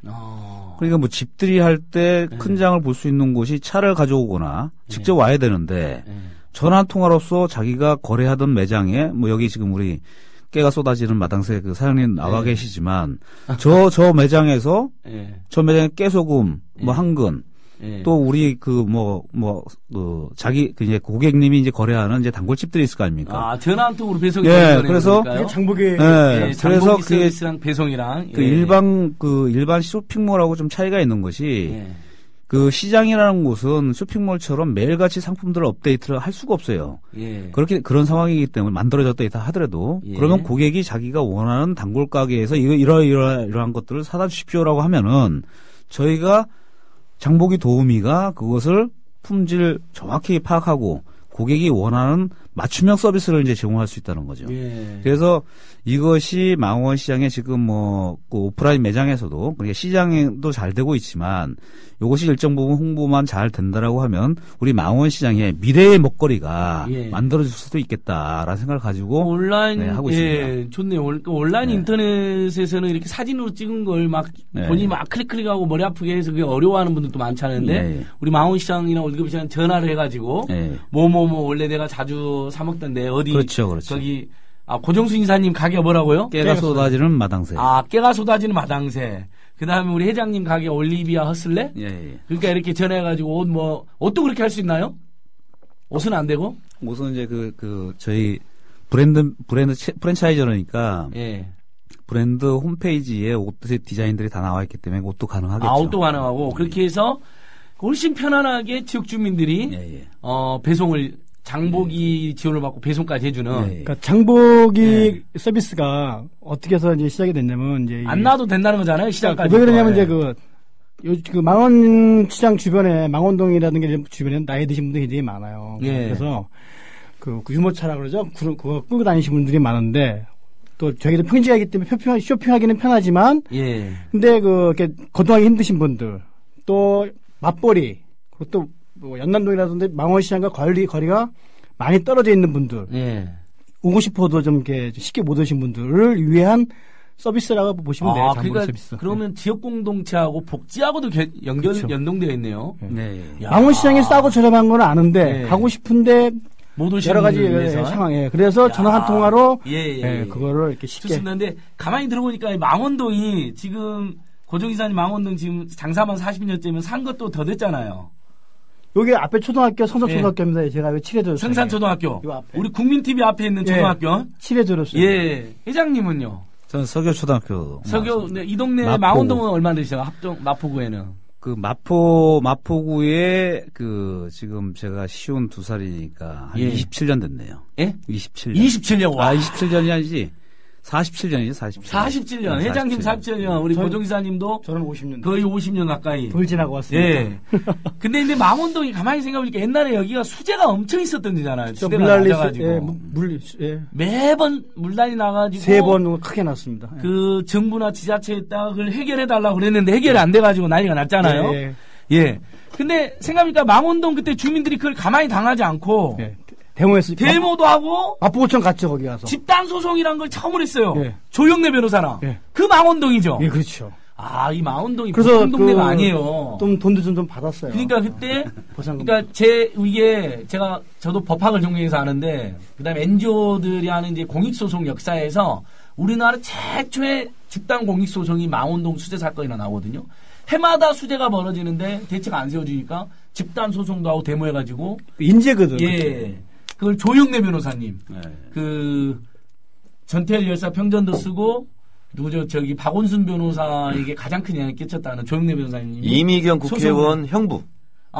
그렇죠. 지금 반가운 목소리로 들리십니까? 정청래 의원 나타나셨습니다. 자, MBN 생방송 어떻게 잘하고 오셨나요? 엄청난 지금 핵폭풍의 이슈를 던져놓고 왔습니다. 어떤 이슈인데요? 재밌게 한번 해주세요. 방금 오면서 트위터 지금 날렸는데요. 지금 트위터가 지금 불나고 있습니다. 대통령 당선 무효까지 가능한 공직선거법 개정안을 2014년도 첫 번째 법안으로 제출하셨나요? 제출하기 위해서 지금 의원들의 서명을 받고 있습니다. 좋습니다. 그 이야기는 좀 이따 해주시고 일단 청취자 여러분 우리 국민TV 스튜디오가 있는 데가 마포을 지역구입니다. 마포갑이 아닙니다. 우리 마포을이고요. 을하차차기 때문에 마포을 지역구에 계시는 정청래 의원 오셨습니다. 인사하시죠. 네, 대한민국 국민 여러분 안녕하십니까? 대한민국 최고의 얼짱 정치인, 삼더이즘과 사케이즘의 창시자, 앞으로 크게 될 사람 정청래입니다. 반갑습니다. 새해 복 많이 받으세요. 좋은데 삼도리즘하고 사케이즘. 삼더이즘 더 낮게, 더 열심히. 더 겸손하게. 제가 또 19대 국회 8관왕에 빛나지 않습니까? 3대이즘. 전인 미답의 길을 제가 지금 19대 국회에서 걷고 있는데. 3대이즘은 알겠고, 그 다음에 또 하나 뭐라고요? 그래서 겸손하게 일하겠다 이런 거고, 사케이즘은 6회, 통쾌, 상쾌. 그래야 국민들이 흔쾌하게 받아들인다. 흔쾌. 그러나 박근혜 대통령은 좀 불쾌하다. 박근혜 대통령은 완전 불쾌죠, 이분은. 이런 걸 잘 이해를 못하는 사람들은 쾌쾌하다. 불쾌, 불통, 그 다음에 불신. 아까 앞에 고집불통을 붙여야 돼. 고집. 그러니까 아무튼 온갖 불은 다 하고 있어요, 그렇죠? 네. 기자회견도 아직도 한 번도 안 하고 있잖아요. 세상에. 신년사를 읽었던데요. 그러니까 읽었는데 이북 흉내내는 건가요? 원래는 미국이 민주주의가 잘 돼 있다 하는데 대통령 신년사 할 때 있잖아요. 순서를 정해놓지 않고 지명하지 않은 상태에서 기자들이 다 손들고 질문합니다. 그렇죠. 그리고 어떤 경우에는 대통령이 도망가는 경우도 있어요. 너무 곤란한 질문을 받아서 답할 수 없어서 기자들이 막 쫓아가고 대통령. 기자하고 막 논쟁도 벌이고 막 그랬잖아요. 그 백악관 그 할머니 기자하고 막 그렇습니다. 예, 논쟁 벌이고 기자가 안 지고 네. 막 오히려 대통령한테 비판하고 막 네. 그러는 게 민주주의잖아요. 그렇습니다. 근데 이제 역설적으로 얘기하면 제가 지금 어느 방송 MBN에서도 예. 그런 얘기를 했는데 변호인 열풍은 무엇을 뜻하는가? 예. 민주주의가 상실되고 억압되는 이 시대에 다시금 공안 정치와 공포 정치로 일관하고 있는 박근혜 대통령, 이 박근혜 정권에 대항하는 마음속의 기저가 변호인 극장가로 대한민국 국민들을 불러모으고 있다. 좋습니다, 좋습니다. 박 대통령이 아마 그 변호인 봤을까요? 보지 않을 거고요. 보게 해야 돼요. 그분이 광해하고 변호인 두 개를 봐야 돼요, 그렇죠? 아니 근데 그분은 보면 안 돼요. 예. 그러면 그분이 보면 또 다른 국민들이 안 볼 가능성이 있기 때문에. 불쾌해서. 네. 그래서 지금 600만 넘었거든요. 예. 그래서 제가 또 예리한 분석가로서 또 예. 좀 정평이 나 있지 않아요. 예. 대한민국 최고 흥행 기록을 갱신할 것이다. 변호인이. 그리고 이 변호인의 이 열풍은 지방선거의 표심으로까지 직접 간접적으로 연결될 것이다. 예.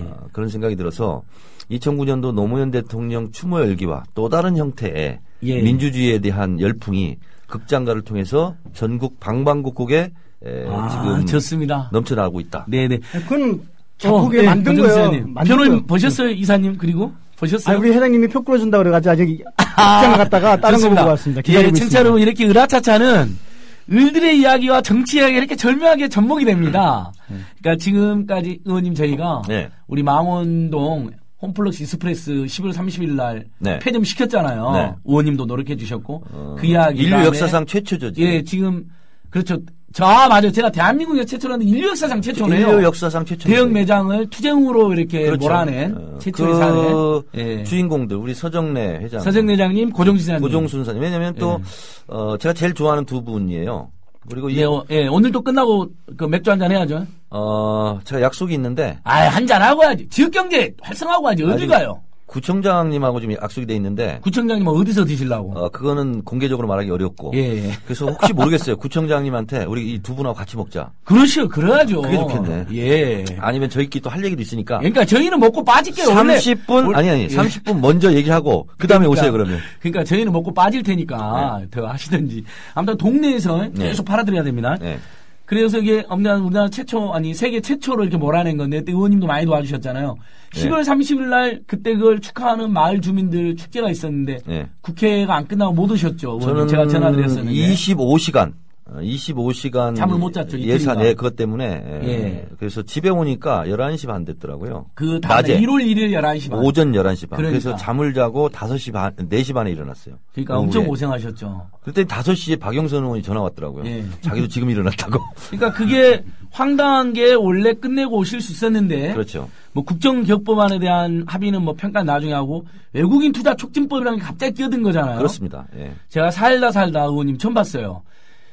단 하루 만에 박근혜 대통령 말 한마디로 뭐 말은 안 나왔지만은 뭐 지시를 했죠. 산자의 소위를 통과하고 상임위를 통과하고 법사위 통과하고 본회의를 통과할 이런 법이 있나요? 단 하루 만에 통과한 법이? 이것도 헌정사상 인류 역사상 최초의 12월 30일 날 꺼내가지고 그렇습니다. 아까 말씀드렸잖아요. 예. 상식이 좀 통하는 사회가 됐으면 좋겠어. 이사님 그 법이 그러니까 SK하고 LG GS를 도와주는 법이거든요. 그러니까 민원이거든요. 재벌 민원. 법 처리하는 것도 좀 상식에 맞게끔. 그러니까 어떻게 재벌 대기업 도와주는 법은 단 하루 만에 다 통과시키고 우리 중소상공인들이 필문에 지금 10년 넘게 의무료 박대해달라 상품 공급증 규제해달라는 건 상임위에서 논의조차 안 되고 의원님 이거에 대해서 한 말씀 해주십시오. 그것 때문에 잠도 못 주무셨으니까. 한마디로 말하면 이거는 본인이 오늘 신년사 보니까 비정상의 국가를 정상의 국가로 만든다고 그랬는데 대통령 본인이 비정상이에요. 그렇기 때문에 맞습니다. 본인부터 먼저 본인만 바꾸면 돼요. 예. 그러니까 이 법이라는 것이 이 숙려 기간이라는 게 있습니다. 일정 기간이 지나야 그렇죠. 상임위로 가고 상임위 소위로 가고 다시 상임위로 와서 또 법사위로 가서 본회의장 이렇게 가는데 아니 대통령은 대한민국 국민 중에 예외입니까? 어떻게 얼렁뚱땅 하루 만에 이걸 법을 통과시켜달라. 이것은 법치 국가로서의 대통령으로서 할 도리가 아닙니다, 이건. 그리고 그러니까요. 내용도, 사실은 우리가 위인설관이라는 말이 있지 않습니까? 예. 사람을 위해서 자리를 만든다는 건데, 이거는 회사 두 개를 위해서 법을 만들어주는 거예요. 그러니까, 만인은 법 앞에 불평등하다. 예. 만인은 법 앞에서 평등하지 마라. 이것을 지금 실천하고 있는 거예요. 그러니까 위제설법이죠. 그렇죠. 재벌을 위해서 법을 만든 그렇습니다. 거잖아요. 완전히 황당하게. 네. 그래서 끝까지 잘 정하셨는데. 그러니까 이제 앞으로 예. 우리 국민들은 이제 이렇게 얘기를 할 수밖에 없어요. 나 혼자만의 이런 독특한 게 있는데 이걸 법으로 만들어. 고종순 사장을 위한 법, 서정래 회장을 위한 법, 예.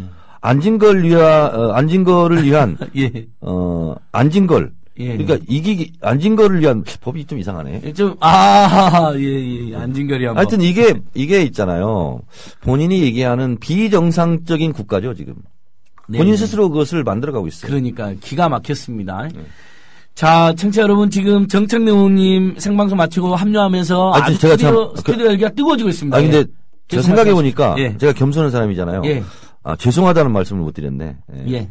이 국민TV보다 청취율이 낮은 MBN 출연한다는 명분으로 그러니까요. 이렇게 늦게 와서 정말 죄송합니다. MBN 또 종편 아닙니까? 근데 거기에 선약이었어요. 다만 사실은. MBN은 종편 중에는 착한 종편으로. 그러니까 이제 MBN만 제가 나가는데 조중동 종편을 안 나가기 위해서 예. 그래서 이제 19대 국회에서는 조중동에서 전화가 와요. MBN 출연하고 차를 타고 이제 이동 중에. 그럼 방금 이제 MBN 나온 거 봤다. 봤는데 왜 우리 TV조선 안 나오냐, 채널A 안 나오냐, JTBC 안 나오냐, 그러면 제가 이렇게 얘기합니다. 내 맘이야. 난 조중동은 안 나가. 손석희 맞죠. 사장님이 JTBC. 손석희 사장님 연락 한번 그거는 드려가지고. 불만해. 모르셨구나. 저도 연락 한번 받았어요. 사장님한테 직접 받지는 않았는데 작가한테 사장님 꼭 섭외해달라. 예. 안진걸 섭외라 그랬다고. 작가한테 2번 섭외 받았어요. 예. 그러니까 JTBC 초대석 있지 않습니까? 예. 안모 정치인이 처음 나갔고 그 다음 번이었던 것 같아요. 상당히 이제 시간대도 그렇고 좋은 건데 2번 다 거절했습니다. 이유는 손석희를 반대해서가 아니라 조중동 종편에 나가지 않는다. 그랬더니 우회로 또 제 친한 친구를 통해서 이렇게 한 번 더 출연 압박이 왔더라고요. 그래서 그래서 제가 공개했죠. 손석희 앵커는 훌륭하지만 JTBC 종편에는 안 나간다. 그리고 손석희는 손석희의 길이 있고 정청래는 정청래의 길이 있다. 브라보! 손석희 앵커는 예. 언론인으로서 훌륭하게 잘 나가기 바란다. 나는 예. 정치인으로서 국민과 함께 훌륭한 정치인이 되도록 노력하겠다. 야, 좋습니다. My way, your way. 그냥 한 사람 시민이지만 저도 Very different. 저도 안 나갔습니다, 의원님. 의원님과의 의리를 지키기 위해서. 자, 서정래 장님, 정책노님 오시니까 이렇게 항상 활력이 넘치니까 마포울 주민들은 즐겁겠어요. 어떻습니까? 자주 뵙지는 못하지만 예. 그래도 항상 이제 에너지가 있으신 분이기 때문에 오시면 활기차게 대화도 그러니까요.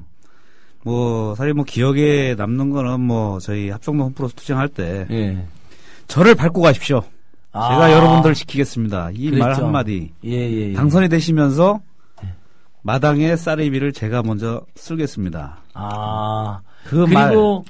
제일 먼저 그랬죠. 제일 먼저 팔 걷어붙이겠습니다. 그리고 우리 저도 있었는데 그때 합정 홈플러스 지금 들어왔지만 예정지 우리 행진했을 때 경찰이 막았잖아요. 앞에서 몸싸움을 하시더라고요. 의원님이. 제가 걱정될 정도로. 이사님 어땠어요? 그런 의원님이 있다는 건 좋은 일이죠. 진짜 제 일처럼 와서 그냥 형식적으로 힘내서 하고 가는 사람도 많잖아요. 그렇죠. 근데 끝까지 계시고 몸싸움까지 막 마다하는 거 보면서 저도 굉장히 기분이 좋았거든요. 저도 개인적으로 지금 앞에 계시지만 진짜 저도 에너지가 있는데 굉장히 에너지도 많으시고 그래서 굉장히 개인적으로 되게 좋아합니다. 좋습니다. 자, 우리 1부 잠깐 쉬었다 가야 될 것 같습니다. 청취자 여러분 2부에는 더 재밌게 우리 합정동 홈플러스 익스프레스를 쫓아낸 이야기, 그래서 우리 중소상공인들 마을 경제 공동체 살아나는 이야기, 그리고 정책 의원님과 부정한 짓을 저지른 대통령의 선거를 무효로 시킬 수 있는 법 이야기까지 자세하게 한번 더 들어보도록 하겠습니다. 영어 한마디 해도 돼요? 한 말씀 하십시오. I will be back. 예, I'll back, you'll back. 좀 이따 뵐게요. 노래 듣고 광고 듣고 다시 올게요. 끝까지 들어주세요. 더불어 행복한 세상. 너와 나의 꿈이 눈앞에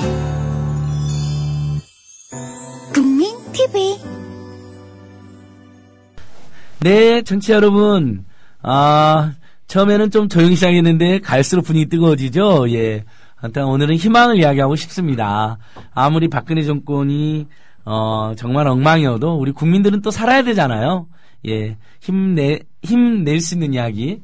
그래서 세계 최초로 유통재벌을 철수시킨 이야기를 하고, 그 다음에 이제 방송을 마치고 오신 우리 정책능 의원님과 함께 또 연말국회 이야기를 잠깐 했는데, 그러니까 재벌 대기업을 위해서는 하루 만에 모든 편법을 동원해서 법을 통과시키는 정권이 우리 중소상공인들이나 비정규직 노동자들이나 우리 서민들 위한 법에 대해서는 외면하고 있는 현실. 그래서 으라차차가 더더욱 소중하다고 생각합니다. 그래도 많은 분들이 그래도 그 정책능 의원님 오시니까 응원도 많이 달아주셨고, 특히 아까 전에 한 분께서 계란으로 바위를 깨트렸다. 이 사례는 자기가 보기에도. 네, 그러니까 영화 변호인 대사가 있다면서요. 네, 아직 안 봤어요? 아직 못 봤습니다. 전 2번 보려고. 바위는 죽었지만 계란은 살아있어 바위를 뛰어넘는다 그랬다면서요. 그것과 맞먹는 최고의 제가 명언을 한번 남기겠습니다. 해보시죠. 예, 이 청마의 해. 사람들이 다 지금 내 힘들다 그러잖아요. 예. 내 힘들다를 거꾸로 한번 해보세요. 내 힘들다. 다 힘들래. 어머! 아니지. 내 힘들다 거꾸로 해보세요. 그러니까 다들 힘내. 그렇죠. 제가 다 힘들래로 했군요. 그러니까 내 힘들다를 거꾸로 하면 다들 힘내. 네. 소변 금지를 거꾸로 하면 어떻게 되는지 아세요? 소변 금지. 예. 지금 변소. 제가 그래서 맨날 거기다 시위했다는 거 아니에요. 술이 채가지고 그게 거꾸로 보니까 지금 변소예요. 소변 금지가. 죄송합니다. 안 그러면 입산 금지 거꾸로 해보세요. 입산 금지? 지금 산입. 지금 산으로 들어가라. 그렇군요. 네. 제가 여기 어떤 분이 앉은 걸 주접떨지 마라. 의원님 이야기할 때 캄다운 해라라고. 그래서 지금 캄다운 하려고 그럽니다. 제 비서 같은데요? 예, 그런 것 같아요. 이상현 보좌관님. 그렇게 저기 댓글 숨어서 그렇게 하지 마세요. 거의 다 알고 있습니다. 사이버 심리전 하고 있네. 예. 근데 아까 우리 쉬는 시간에 우리 시장 상인분들이긴 하지만 이제 또 우리 댓글에 왜 상인분들은 자꾸 새누리당 찍냐고 그러는데 우리 망원 시장이나 월드컵 시장이나 이렇게 재벌 대기업의 행포에 맞서 투쟁하는 사람은 또 그렇지 않죠, 회장님? 뭐 개개인의 정치 성향까지 우리가 함부로 말해서는 안 되지만요. 정청래 의원님 잘 아실 거예요. 작년 대선 때 이 지역에서 표는 굉장히 좀 많이 나왔습니다. 그걸 이제 회장님 너무 차분해. 정확한 수치는 이제 정청래 의원님께서 얘기를 하시겠지만 21,282표. 문재인이 박근혜보다 더 많이 났습니다. 한 지역구 마포을. 마포을에서만. 마포을이 누구 지역구죠? 정청래 의원. 그렇군요. 어느 시장에 있는 데죠? 망원 시장도 있고 월드컵 시장도 있고. 그리고 미디어 협동조합 국민TV가 있는 곳이죠. 살아 움직이는 곳. 네. 성미산 마을도 마포을이죠. 그렇습니다. 그리고 또 마포 자랑 잠깐만 하시죠. 우리 망원동 집단 수재 예방 투쟁했던 곳 조영래 변호사님의 숨결 있는 곳이고. 네.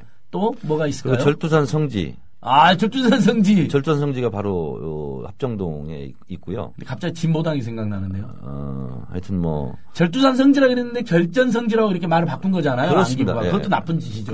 그렇습니다. 예.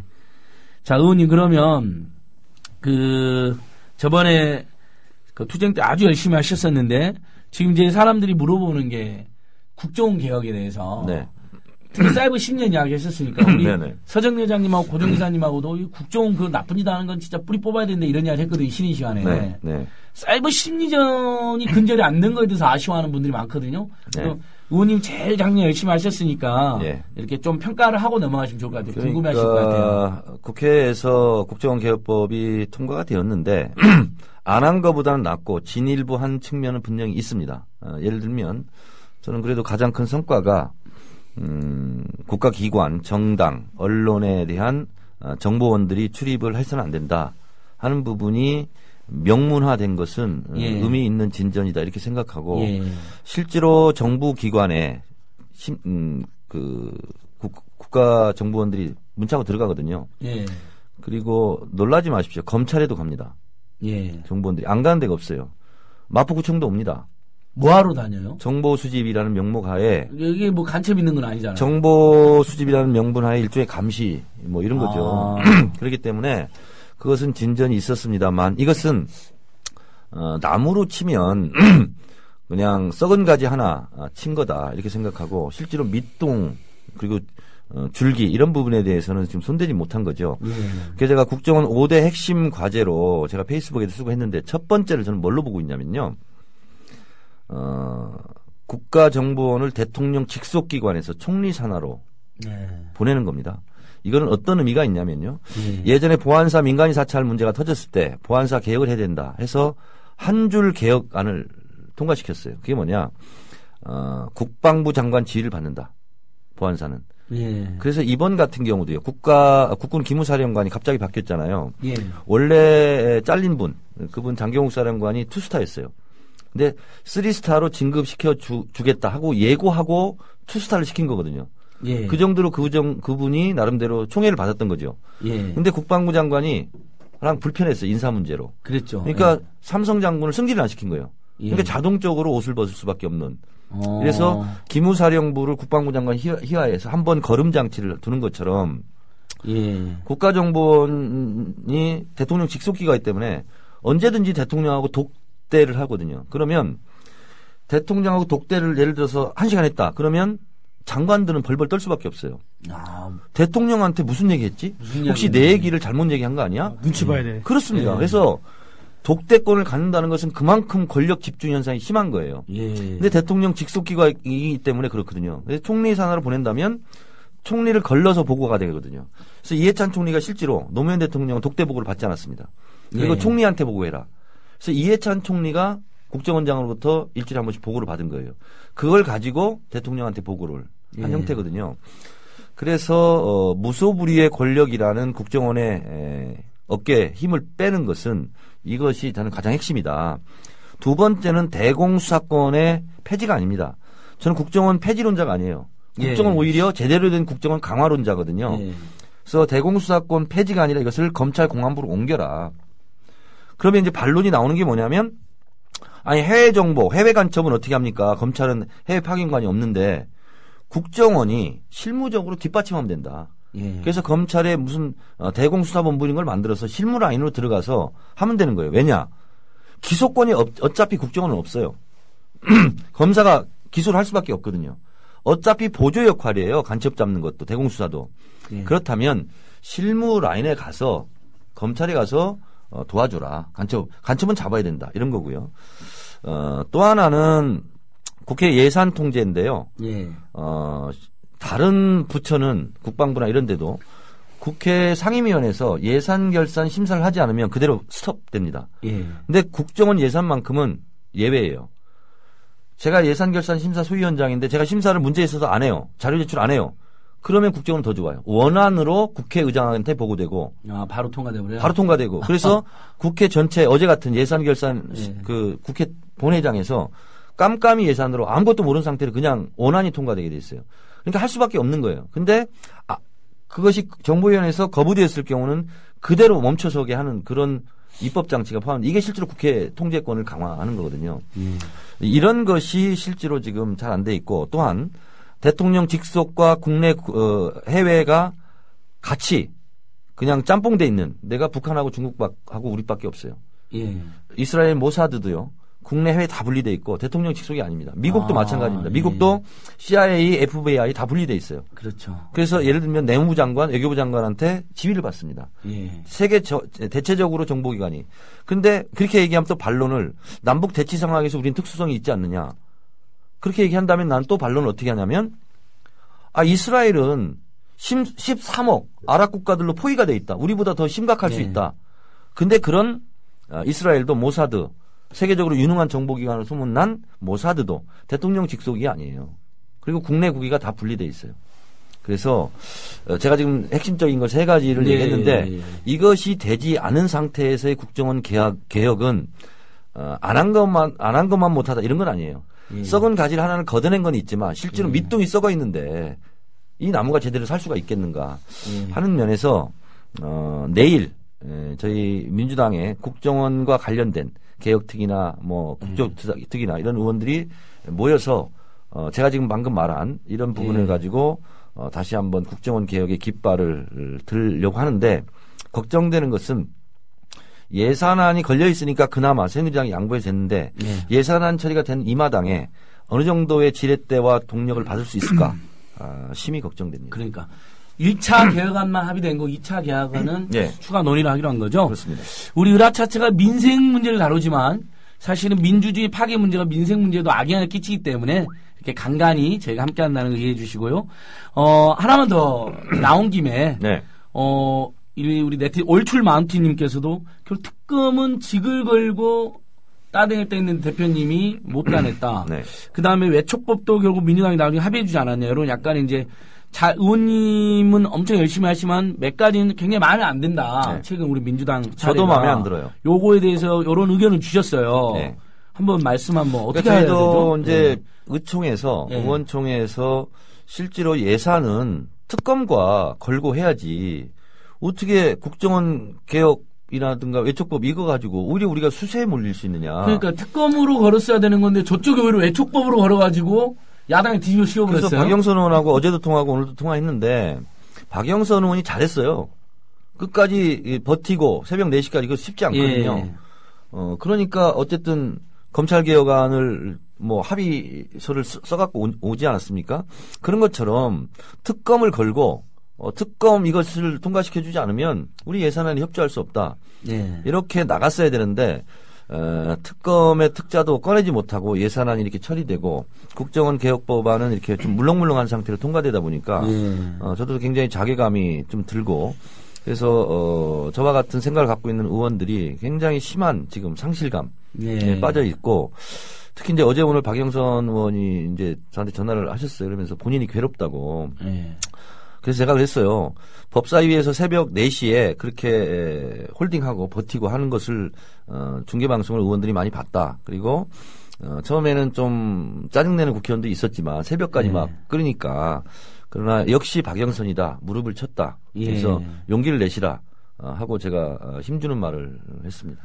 그러니까 올해 민주당이 열심히 했다고 치고 을지로위원회 같은 경우도 열심히 했는데 연말 연초에 지금 평가가 어떠냐면 결국 민생이법도 별로 못 따냈어요. 예를 들면 대리점 보호법, 우리 상품 공급점을 규제하는 법, 그다음에 의무 여부를 확대하는 법도 다 못 따냈거든요. 근데 새누리당은 어떻게 머리를 썼는지 모르겠지만 외국인 투자 촉진법, 다 따내버렸거든요. 자기들 하고 싶은 것은 취득세 연구이나 양도소득세 다주택자 양도소득세 중과 폐지 이런 것까지. 그래서 뭔가 전술과 작전에 심각한 미스가 있는 거 아니야라는 지적이 있어요, 의원님.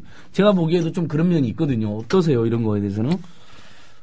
그래서 이제 우리 야당에 기대를 하는 국민들은 실제로, 너무 약하다. 그리고 왜 질질 끌려다니냐, 항상.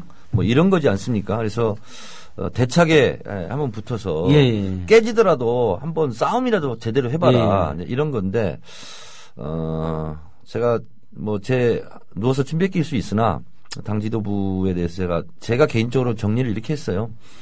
사변적이고 논리적이고자 하나 투쟁적이지 않다. 이런 생각을 갖고 있고 아직도 좀 여당 티를 벗지 못한 거 아니냐. 이런 생각이 들어서 애를 많이 쓰기는 하나 애를 낳지 못한다 이렇게 생각합니다. 애를 많이 쓰는데 애를 낳지 못하는. 그러니까 누군가가 불임정당이라고 했는데. 고종 시장님, 시장 상인 시민의 목소리 한 말씀 해주세요. 민주당이 들어야 될 이야기는 해야죠. 그러니까 작년에 그 선거도 어떻게 안철수 씨가 양보를 했는데 이렇게 문재인 씨 대통령이 못 돼가지고 진짜 많이 너무 슬펐었던 거 생각이 나요. 근데 오늘 작년 한 해를 이렇게 지켜보는데 민주당이 좀 더 강해져야 되지 않나. 진짜 좀. 근데 제가 진짜로요. 고종순 우리 사장님. 저는 처음에 저도 이제 사람인지라 민주당에는 왜 정청래원밖에 안 보이냐. 정청래원 잘한다. 그래서 저는 처음에는 좀 좋아했는데 이게 계속 듣다 보니까요. 이게 좋아할 얘기가 아니고. 그렇죠. 민주당이 잘해야지 개인이 좀 칭찬받고 하는 게 크게 의미가 없구나. 그리고 다음 선거 같은 경우는 구도고 개인기로 이렇게 돌파할 수 있는 게 극히 제한적이거든요. 그래서 그 얘기 듣는 게 요즘은 괴로워요. 어딜 가도 막 얘기를 해요. 왜 정 의원만 앞에 나서냐. 이런 얘기 듣는데 그게 좋아할 얘기가 아니더라고요. 그래서 요즘은 그 얘기 들으면 갑자기 좀 침울해져요. 그래서 그렇습니다. 우리 고종수 사장님처럼 저런 분들이 민주당 뭐하냐 이런 얘기 많이 들어요 제가. 서정래 회장님도 뭐 어쨌든 우리가 여당 정부 여당은 경제민주화 폐기하고 재벌들 편만 드는 나쁜 놈들이라 비판했는데 그 맞서 야당이 사실 서민편을 확실히 들어주고 관철시켜야 되는데 아쉬운 점 많이 있으시잖아요. 뭐 쓴소리도 괜찮아 한 말씀 하고 넘어가죠 이 국면에서. 저는 최근에 이제 뭐 그런 생각이 좀 많이 드는데요. 그 사회적인 어떤 상황이 굉장히 다양해진 건 사실인 것 같아요. 그렇지만 지금 민주당 이 됐든 새누리당이 됐든지 간에 어떤 그 서민들을 이렇게 좀 안을 수 있는 그런 것들이 굉장히 모자라지 않는가라는 생각이 들어서 이제 6월 달에 이제 지방자치 이제 선거도 있는데 이제 그 과정을 통해서 좀 민주당이 진짜 지금 보수나 진보나 그런 중간에 좀 틀, 보수는 보수 나름대로 어떤 그런 좀 그룹이 형성이 돼 있고, 진보는 진보 나름대로 어떤 그 그룹이 형성이 돼 있는데, 그러면 중간에 이 시기에 가장 어려움을 많이 겪고 있는 그런 분들에 대한 것들에 대한 대안은 아직 준비되어 있지 않다. 근데 제일 중요한 거는 그런 생각이 좀 들어서. 죄송합니다만 중요한 거는 고정수 이사님. 언론이 제자리를 잡아야 되는데, 그 언론이 국민의 눈과 귀를 멀게 하고 있다는 게 문제예요. 그때 맨날 지금 종편 얘기 나오지만 그건 누가 봅니까 다 우리 아버지님 또래 누군들은 아주 붙잡고 살아요. 근데 거기서는 그렇게 편파적으로 이렇게 방송을 내뱉는데 그걸 또 당연하게 맞게 생각. 그러니까 저희 세대 간의 갈등이 더 심화가 되는 거예요. 그래서 지금 제가 좀 의원님 계시니까 좀 부탁을 드리고 싶은 거는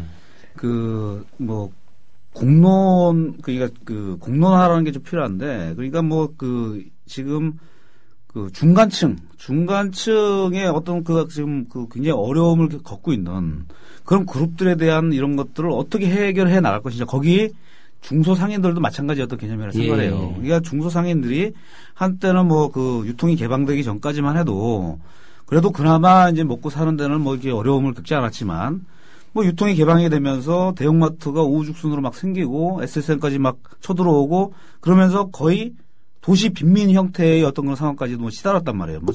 작년 같은 경우에는 편의점 점주가 목숨을 걸고 그렇죠. 여러분이 자살을 하는 어떤 사태도 발생이 되고 그런 여러 가지 어떤 사회 문제가 발생이 되는 것들을 그러면은 이것은 정책적인 어떤 차원에서 이것들 문제를 풀어주지 않으면은 힘들다. 그런데 작년에 우원식 의원 중심으로 해가지고 을지로위원회가 구성이 됐지만 아까 앉은 걸 우리 처장님이 이야기했던 것처럼 실질적인 가시적인 어떤 성과가 전혀 없는 거예요 이게. 그래서 몇 개 협약 내용이 남양유업 사태라든지 그런 게 협약이 되긴 했지만 그런 것들이 보다 더 많아지는 어떤 계기가 올해가 됐으면 좋겠다라는 생각이 좀 강하게 듭니다. 그래서 우리 정청래 의원님이 좀 앞으로 그런 부분을 민주당 쪽에서 이렇게 좀 보다 더 실질적 어떤 성과 면으로 해가지고 좀 만들어낼 수 있도록 좀 부탁을 드립니다. 보다 철저한 민생정당, 생활정당이 돼야 되는데 그런 지적을 해주신 것 같아요. 근데 제가 그냥 아주 대놓고 이야기하면 김한길 대표님이나 전병훈 원내대표님 같은 지도부를 보면 그런 문제 별로 관심이 없어 보여요, 의원님. 그래서 사람들이 더 민주당에 대해서 실망하는 게 있는데 거기다 민주주의 문제에 대해서도 이제 지금 어저께 돌아가신 우리 오늘 돌아가셨나요? 우리 지금 서울역에서 고 이남종 선생님, 국민들이 이렇게 답답해하게 하는데 특검 하나 관철을 못 시키냐. 개혁 방안도 사이버 심리전을 근절을 못 시켰잖아요. 사이버 심리전이라는 게 사실 국민들을 상대로 세뇌전을 펼치겠다는 거거든요. 전쟁이거든요. 심리전 자체가. 왜 국민을 상대로 전쟁을 합니까? 미친놈이, 국정원이. 그러니까 이런 불만이 막 터져나오는 것 같아요, 의원님. 그러니까 의원님 지금 마음도 굉장히 무거우신 것 같아요. 원래 굉장히 유쾌하신 분이고 진지한 분인데 지금 연말 연초에 우리 민주당 상황 아주 엄중한 지지율이 8% 떨어진 거로까지 나왔다는 거예요.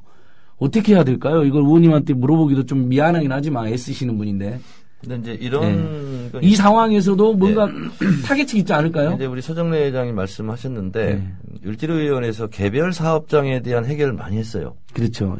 그리고 이마트 같은 경우도 많이 했어요. 우리 옆에 마포갑의 노웅래 의원님. 그렇죠. 그래서 노웅래 의원은 아예 그걸 가지고 책까지 썼어요. 책도 내시고요. 이마트 문제, 비정규직 문제 이거 해결하는 희망 12,000? 희망 12,000. 12,000명을 정규직으로 만들었다고 해서. 그렇습니다. 근데 개별 사업장에 대한 성과는 있었고 박수도 많이 받고. 예. 그리고 제가 정당 생활 한 지 한 10년 됐는데 이런 상인들이 와서 감사패 주고 국회의원들한테. 아, 그랬죠. 예. 이런 경우는 저는 처음 봤는데 예. 어쨌든 나름대로 애를 쓰기는 썼어요. 그러나 이것이 민주당에 대한 깃발과 큰 물결로서 민주당한테 좀 지지와 이런 것으로 연결되는 데는 매우 부족했던 것 같아요. 그리고 또 하나는 빈곤의 악순환이죠. 민주당이 잘못해, 잘못할 거야, 잘못하지. 이런 이미지가 더 씌워진 거예요. 이것은 이제 소위 말하는 낙인 이론인데요. 한번 낙인이 찍혀버리면 웬만해서는 그 낙인을 벗어나기가 어렵다는 거죠. 그래서 이미지가 굳어져 버리고. 그래서 나름대로 잘하고 성과를 낸 것도 많았음에도 불구하고 그래서 so what 이런 거예요. 이런 상황이에요 지금. 그래서 그렇습니다. 제가 봤을 때는 어쨌든 한 방이지, 한 방. 지방선거를 통해서 이 반전을 하지 않으면 계속 그런 낙인 이론에 입각해서 뭘 잘해도 박수 받지 못하는 이런 상황이다. 그래서 지방선거가 정말 중요한. 민주당으로서는 생사의 기로, 생사의 갈림길이다 이렇게 보고 있습니다. 예. 그러니까 우리가 감히 저도 한 말씀 드려보면 사실 제1야당이 실망스러운 면이 많습니다. 제 입장에서도 또 NGO들도 그렇고. 그런데 새로운 정치를 꿈꾸는 것도 당연히 우리가 응원 보내는 것도 맞는데 그래도 제1야당이 노력한 거에 대해서는 또 노력한 대로 민주당 을지로위원회나 정책능 같은 분들이 노력한 건 노력한 대로 또 정당히 평가를 해줘야지. 막 무조건 욕만 하면 사실 그건 정당한 평가는 아니고 그러면 사실 정치가 허망해지고 결국은 새누리당만 좋은 일 시키는 거 아닌가 이런 생각이 들거든요. 그러니까 칭찬도 하되 너무 허망하게 무조건 안 되는 정당이라고만 비난하면 답은 안 나오는 것 같아요. 그러니까 이런 것 같습니다. 이게 이제 제 감정을 실어서가 아니라 드라이하게 객관적으로 말씀드리면 국정원 개혁법이 통과되기 전에 벌어진 양상이에요. 민주당을 욕하는 사람들은 왜 그것밖에 못하냐 이렇게 욕을 하고 비판을 하고 성명서도 나오고. 근데 또 새누리당도 욕먹었어요. 보수 우익 쪽에서. 네, 그렇죠. 나라 팔아먹으려고 하냐. 예. 이러면서 황우여, 김재원, 화영식 이런 것도 하고. 예. 근데 새누리당은 그걸 통해서 동력으로 이건 안 된다. 이렇게까지 하지 않느냐. 활용을 하는데 민주당은 동력이 안 붙는 거예요. 그걸 가지고. 그냥 욕먹었다고만 생각을 하는 거죠. 그래서 그런 밖의 목소리를 가지고 지렛대로 활용을 해야 되는데 민주당은 지금 그것도 지금 안 되는 이런 진퇴양난의 사태. 그러니까 이 물잡이님께서 적절했는지 모르겠는데 국민이 배고프다는데 밥은 안 주고 반찬이나 먹으라 하니 낙인이 찍히지요. 이렇게 의원님 말씀에 그렇습니다. 점잖게 이렇게 답을 주셨는데 다음 지방선거에서 민주당이 패배하면 새누리당이 좋은 꼴 나니까 안 되는데 민주당이 또 이기면 지금 체제 이 체제가 유지되는 것도 걱정이다라는 의견도 또 이희재님 주셨으니까 국민들이 걱정이 많아요. 이 제1야당이. 그러니까 제1야당에 관심이 많고 기대도 많은데 걱정도 엄청 많은 상황이에요. 지금 그러니까 이제 예를 들면 우리가 정치라는 게 이렇습니다. 이제 컨벤션 효과라는 게 있잖아요. 갑자기 컨벤션에서 무슨 당대표 선출되고 이런 것도 있지만 썰물 효과라는 게 또 있어요. 아, 썰물 효과. 왜냐하면 문재인 민주당 후보가 대선의 징계 불과 2%예요. 어쨌든 근데 어느 여론조사기관에서 지금처럼 부정선거가 밝혀졌거나 경찰이 허위수사 발표를 하지 않고 제대로 발표했다면 당신은 어떻게 했을 거냐. 근데 박근혜를 찍었던 12.9%가 박근혜 안 찍고 문재인을 찍었을 것이다. 이렇게 여론조사상 나왔어요. 그래서 표로 계산해서 해보니까 경찰이 허위수사 발표를 하지 않았다면 대통령이 뒤바뀐 거예요. 150만 표로 문재인 후보가 이긴 걸로 나와요.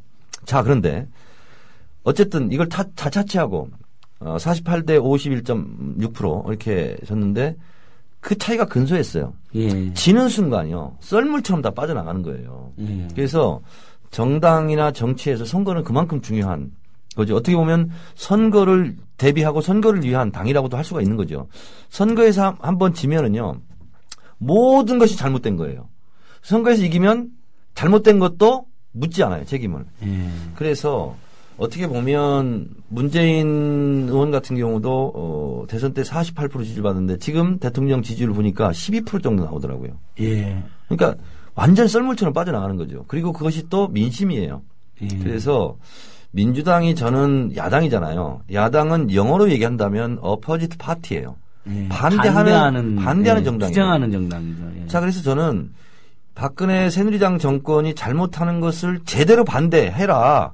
라는 것을 국민들이 제일 요구하는 거예요. 예. 두 번째는 먹고 사는 문제, 민생 이런 문제에 올인해라. 예. 이런 거거든요. 그러니까 예. 정치적 주문은 잘못 가고 있는 새누리당 정권에 맞서서 처절하게 싸워달라.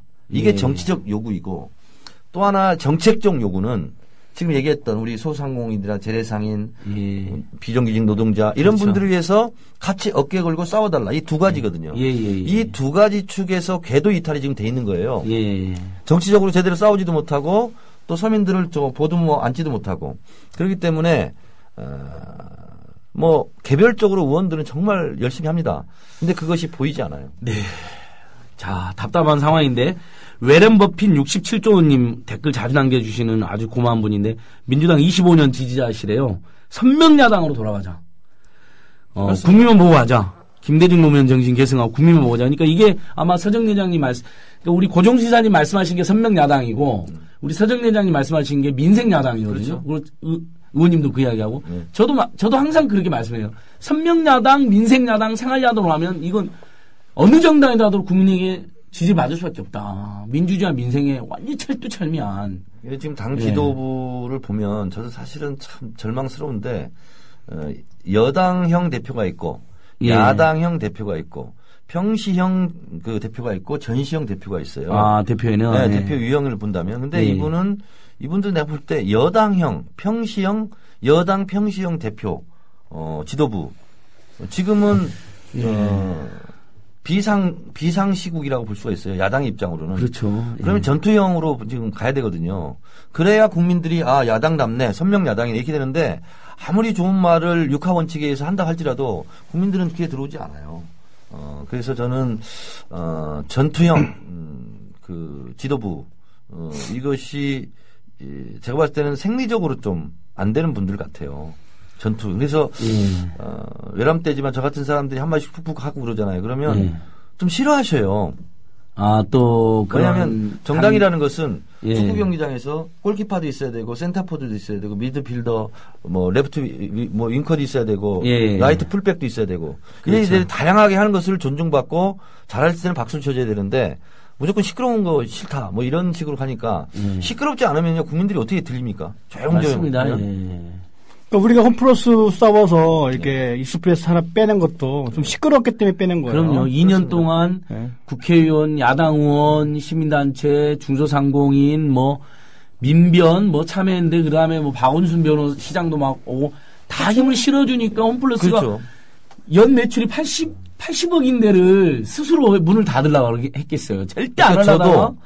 상임위장, 뭐 정론관, 본회의장, 총리 상대 질의 뭐 해가지고 예, 그랬죠. 모든 언론 인터뷰. 의원님이 홈플러스 테스코 회장한테 이메일도 보내셨잖아요. 공문도 보내고 답장도 보내시고, 받고 그러니까 시쳇말로 난리 버거지를 치니까 국민들이 알게 되고 그리고 또 이 문제가 또 해결이 되고 그렇게 되는 거 아닙니까? 그러니까 저는 국회의원으로서의 가지고 있는 권능을 최대한 제가 활용한 거고. 그게 정치 아닌가요? 그렇죠. 결국 할 수 있는 모든 일을 해서 상인들은 또 민주의 상인대로 눈을 닦아주는 완전히 거야? 몸싸움하고 뭐 이렇게 하고 또 이 안진걸 우리 참여연대 같은 훌륭한 시민운동가가 또 나서서 막 마이크 잡고 사회도 보고 각자 포지션에서 토털 서카를 한 거 아닙니까? 예. 근데 이제 민주당도 그렇게 127명 국회의원들이 토털 서카, 올코트 프레싱 이렇게 압박 축구 뭐 이런 걸 해야 되는데 그렇게 하면 좀 이렇게 싫어하는 이런 아니 다시 한번 말씀드리면 절실을 해야 된다 생각이 들어요. 아니면 그 배가 어떤 데 보면 이렇게 배가 부른 것처럼 덜 고팠다. 덜 고팠다. 중요한 거는 뭐든지 담배도 같은 거 마찬가지인 것 같아요. 내가 진짜 몸이 안 좋고 진짜 병원 가야 어떤 사람 끊잖아요. 절실해야만이 그게 되는데 덜 절실하기 때문에 지금 이러한 현상들이 있지 않았나라는 생각이 좀 들어요. 배가 엄청 고파요. 절실하네. 예, 그러니까 국민들은 엄청 배가 고프고 목이 마르고 절실한데 우리 너무 1월 2일 아주 희망적인 이야기로 시작했다가 세계 최초로 유통재벌의 탐욕을 하나 물리치셨던 이야기로 하다가 잠시 제1야당 현실에 대해서는 조금 암울한 평가를 했지만 청취자 여러분 그러나 우리가 제1야당 또는 뭐 제2야당 이런 야당들의 관심을 가지고 비판도 하되 또 격려도 보내주고 제안도 하고 지금도 많은 분들이 글을 올려주시니까 그런 자세 주시면 좋겠고 조금 희망적인 이야기로 아까 의원님이 오자마자 변호인 이야기 하셨는데 뭐 640만을 지금 돌파한 모양입니다. 우리 지금 서정 회장님, 고정 이사님 아직 안 보셨다 그랬나요? 저는 봤습니다. 아, 누구랑, 식구들이랑? 저희 집사람하고 같이 봤는데. 이야, 어떠셨어요, 회장님? 예전에 학교 다닐 때부터였던 추억이 좀 아련하게 좀 살아나는 딱 그 시대가 그렇죠. 대학생 비슷한 때였죠, 회장님도. 그 시절이죠. 뭐 이한열, 열사 추모, 식대 이제 서울 광장에서 체류탄도 하고. 그때 우리 100만 추모파 87년 6월 달이요. 야, 예. 그래서 일단은 그 변호인이란 게 640만이라고 치면은 1000만이 넘어간다는 얘기도 있고, 사실 지금 이 시대에 아까 우리 정청래 의원님도 이야기하셨지만 요구하는 것이 무엇인가가 그 영화 한 편으로 저는 보여진다고 봅니다. 영화에서도. 그 영화 한 편을 보는 관객들의 어떤 숫자로 여론조사를 하지 않아도 지금 시대의 정치권에 원하는 것이 무엇인지를 그걸로 좀 알 수 있다는 얘기죠. 그러면은 지금 민주당 얘기 나오셨지만 실질적으로 지금 뭔가 해방을 뭔가 원하는 그런 것들이 좀 필요한 어떤 시대라는 것들이 그런 걸로 표현이 되는 것 같은데, 그러면 지금 방법이 있는 것 같아요, 방법은. 그러니까 단지 아까 우리 고종순 이사님이 이야기했던 것처럼 절실함. 이 시대의 국민들이 원하고 있는 것이 무엇인지를 절실하게 느끼신다라고 하면, 선거 내년 5월 지방선거에서 승리하고자 하는 어떤 절실함이 있다라고 하면, 민주당의 어떤 방향은 지금 앞으로 보이지 않을까라는 생각이 듭니다. 변호인이라는 영화가 상당히 많은 지금 그렇죠. 인구 회자되고 있어요. 심지어는 50대, 40대, 60대 영화 안 보던 사람들까지도 막 보러 간다는데, 의원님은 지금 2번 보셨다 그랬어요? 아니, 2번째 보려고 그러는데요. 2번 안 보셨고. 저 이제 변호인을 보면서 우리 청취자께 한 가지 좀 소개해드릴 것은 제가 이제 17대 초선 국회의원 때 청와대 노무현 대통령 초청으로 만찬장에 한번 간 적이 있습니다. 그런데 이런저런 질문도 했는데 지금도 잊혀지지 않는 노무현 대통령 말씀이 기억이 나요. 이제 선배 정치인으로서 초선 국회의원들에게 이제 조언 같은 것 좀 해줘라. 이렇게 해줘라고 이렇게 누가 요구를 하니까 노 대통령이 이렇게 얘기하더라고요. 정치인은 옳은 판단을 해야 되고 정의로워야 된다. 근데 때로 이것이 옳은지 저것이 옳은지 판단하기가 어려울 때가 있다랍니다. 근데 그때는 내가 손해가는 선택이 뭐지? 라고 해서 손해가는 선택을 하라고 그러더라고요. 그러면 내가 손해면 남이 이기지 않겠느냐. 근데 그 남을 얻는 거다 이런 거죠. 그래서 옳은 판단, 정의로운 판단을 해야 되는데 그것이 이거냐 저거냐라고 구분이 잘 안 갈 때는 가장 나한테 큰 손해가 가는 그쪽을 선택해라. 이렇게 얘기를 하셨는데 변호인을 보면 그 돈 많이 버는 것을 그만두고 본인이 가장 손해보는 선택을 한 거죠. 불임사건 재판을 하면서. 그러면서 협박도 받고 공갈도 당하고 그랬지만 결국은 그 길을 걸어서 대통령까지 된 거 아니겠습니까? 그래서 이 영화가 시사하는 바는 굉장히 큰데 저는 2009년 노무현 대통령 서거 당시의 추모 물결 그 이상의 저변으로 지금 확대되고 있고 그리고 이것은 변호인의 흥행은 박근혜 대통령의 조연이다. 박근혜 대통령이 이 민주주의를 말살하고 공포정치, 공안정치를 하다 보니까 이 영화가 더 주목받는 거예요. 그래서 저는 한국 영화 사상 가장 많은 관객을 아마 불러 모을 것이다. 아바타가 1등이라면서요. 아바타. 아바타보다 좀 속도가 빠르다. 1월 중에 1000만 관객 돌파를 한다고 그러는데 예상을 하고 있는데 이게 더 공고한 게 지금 방학철이잖아요. 방학을 맞았어요. 그러니까 이 시기도 지금 어떻게 잘 맞아 떨어진 겁니다, 지금. 그래서 저는 한 번을 봤는데 다른 영화하고 이게 다른 게 있어요. 제가 주변에서 우리 지역 주민들하고도 이제 오늘도 점심 먹으면서 그 얘기 했는데 영화를 봤답니다. 아주 평범한 소시민이에요. 도저히 그냥 집으로 갈 수가 없더래요. 가족들하고 한 10명이 봤는데. 돼지국밥 먹었다는 그래서 호프집 갔다는 거예요. 호프집으로? 호프집 가가지고. 연예인들은 지금 국밥을 먹고 그걸 인증샷 올린다면서요. 저도 그거 봤거든요. 이런 영화가 없었어요. 그러니까 지금의 고집불통의 정권, 이 민주주의 말살, 공포정치, 공안정치가 역설적이게도 변호인의 흥행을 지금 불러일으키고 있는 또 하나의 숨은 공로자다 이렇게 생각합니다. 정책적으로는 논란도 많이 있긴 했고 양극화가 심했다는 비난도 받지만 아무튼 노무현 대통령과 그 주변 분들이 되게 친서민적이고 네. 스스럼 없이 국민들하고 막 대화도 나누고 이런 모습도 굉장히 향수를 불러일으키는 것 같아요. 왜냐하면 박근혜 대통령 제가 제일 싫은 게 두 분 상인회장님 처음 오신 뭐냐면 기자회견도 한 번도 안 했잖아요. 국민과의 대화도 한 번도 안 했거든요. 실제로 중소기업이나 중소상공인은 만나지도 않아요. NGO도 만나지도 않고 청와대에서 무슨 자문단 꾸리나 했는데 그것도 다 취소했어요. NGO 쪽도. 네. 근데 시장 가잖아요. 가끔. 보면 이명박은 그래도 밥이라도 먹고 왔어요. 상인들하고 이야기 잠깐 하겠다고. 근데 이 박근혜는 끝까지 그냥 사진만 찍고 바로 가더라고요. 이야기를 안 해요. 이미지만 튀어가는 거예요. 저는 그래서 얼마 전에 CBS 연말 토론에 나갔는데요. 거기서 1시간 토론에서 시장에 오지 마라 그랬어요. 제가요. 사진만 찍고 갈 건 그건 사실 사기잖아요.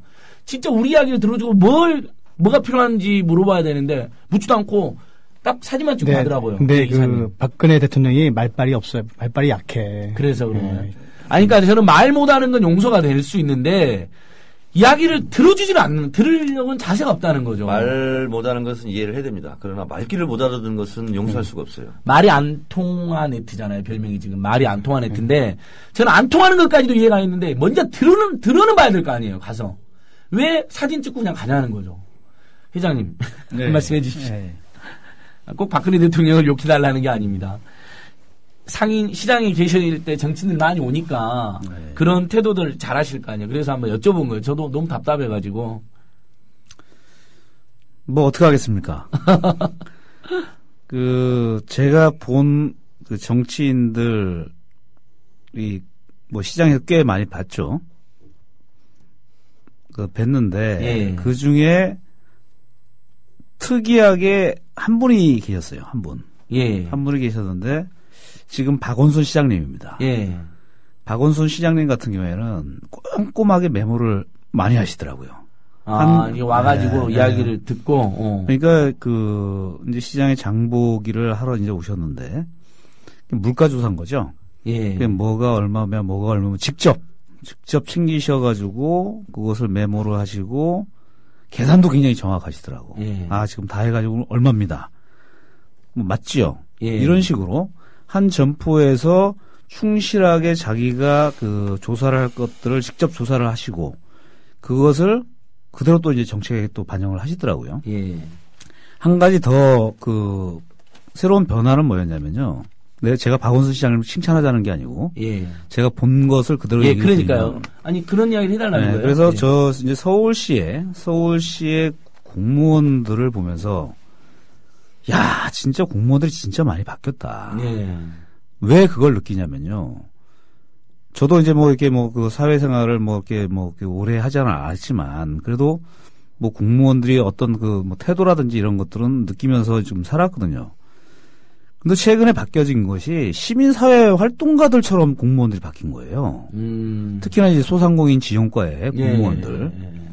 그래서 시장 이렇게 탑이 하나 바뀌면서 이렇게 바뀐다는 것은 진짜 새로운 모델이다라는 걸 좀 많이 느꼈습니다. 그런데 이 지역구 우리 마포구청의 공무원들 사실 그쪽 서울시 공무원처럼만 바뀐다고 하면 이 마포구의 이 전통시장 전국의 최고의 시장이 분명히 될 것이다 이렇게 생각합니다. 네, 그래서 오늘 저녁에 구청장 만나신다니까 잘 좀 이야기 좀 해주시죠. 예. 제가 평상시에 이런 얘기 많이 합니다. 예. 그래서 일단은 정치인들이 와서 사진 찍는 거 이런 거 어쩔 수 없다라고 하지만 예. 그래도 그것을 비하하기보다는 예. 이렇게 잘하는 사람도 있더라. 예. 요 얘기를 좀 하고 싶어요. 그러니까 제 말도 사진만 찍고 가는 사람들을 문제 삼는 거 와가지고 정청래 의원처럼 진짜 같이 싸우거나.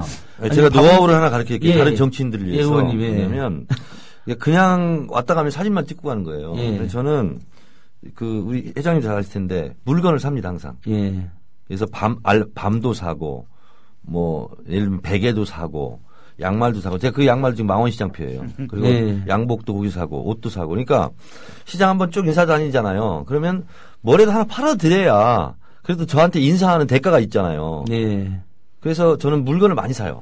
예. 가면은 사실상 오늘 꼭 안 사도 되는 거를 거의 다 사는 거죠. 사가지고 이제 집에 가져가요. 그러면 차면서 얼마예요? 요즘 얼마나 힘들어요? 이렇게 하면 얼마 남습니까? 이게 대화가 되잖아요. 예. 그러면 사진 찍고 간다. 이런 느낌이 없어요. 예. 다른 정치인들에게 제가 하나 노하우를 가르쳐 드리는 겁니다. 좋습니다. 우리 검은별님이 엄청 재밌는 댓글 날렸는데, 마리 앙뚜아네트가 서민을 만날 필요가 없죠. 가스가 비싸면 석유 때문에 되는 사고방식인데. 아주 재밌네요. 하얀 파파님께서 상인회장님 오시는 손님들한테 국민TV 홍보해주세요. 그랬는데, 우리 많이 이렇게 지역에 있는 또 이웃이잖아요. 홍보도 해주면 좋을 것 같아요. 우리 또 망원시장 오늘 생방송 나가지만 저녁에 팟캐스트 올라가잖아요. 망원시장 이야기 많이 나가니까. 그 팟캐스트를 알리면서 동시에 국민TV가 자연스럽게 알려지잖아요. 예. 그리고 이 저기호님이 지금 우리 변호인 명대사 흉내내신 것 같아요. 정책내우님 진짜 일하면 안 되는 거잖아요. 정말 너무 잘못된 거잖아요. 잘 좀 합시다. 그나마 조금이라도 애정과 기대가 남아서 이런 잔소리도 하는 것인데 이거 송강호 배우 그 대사 패러디인 것 같은데 네. 아무튼 계속 많은 분들이 좋은 의견 남겨주시는데 저기 하나 더. 고정진아님 변호인 이제 곧 보러 가신다고 그랬고, 그러니까 이 변호인 영화가 그러니까 단순히 과거에 대한 처음에는 추억으로 향수로 또는 노무현이라는 사람에 대한 그림으로 애절함을 봤다가 오히려 거기서 민주주의나 어떤 민생의 희망을 느끼는 거 아닌가요, 사람들이? 이렇게 그렇습니다. 그리고 그 공감대가 나뿐만 아니라 여러 사람들 다 느끼고 700만, 800만 이렇게 하면서 대부분이 비슷한 평가를 하잖아요. 거기서 사람들이 희망을 느끼는 것 같아요. 희열을 느끼고 지금 답답한 상황에서. 그래서 의원님.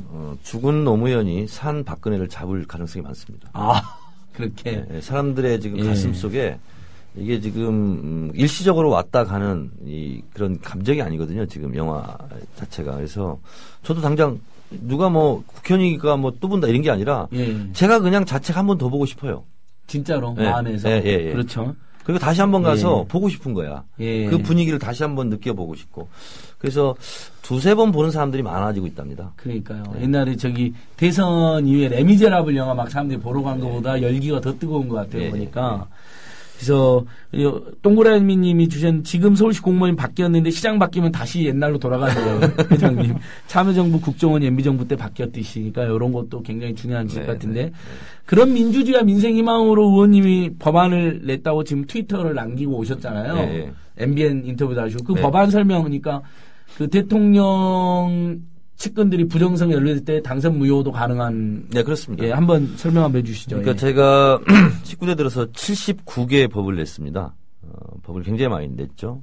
냈고, 그래서 80호 법안이고, 2014년도 이제 처음 내는 법안인데, 2004년 1호 법안이죠.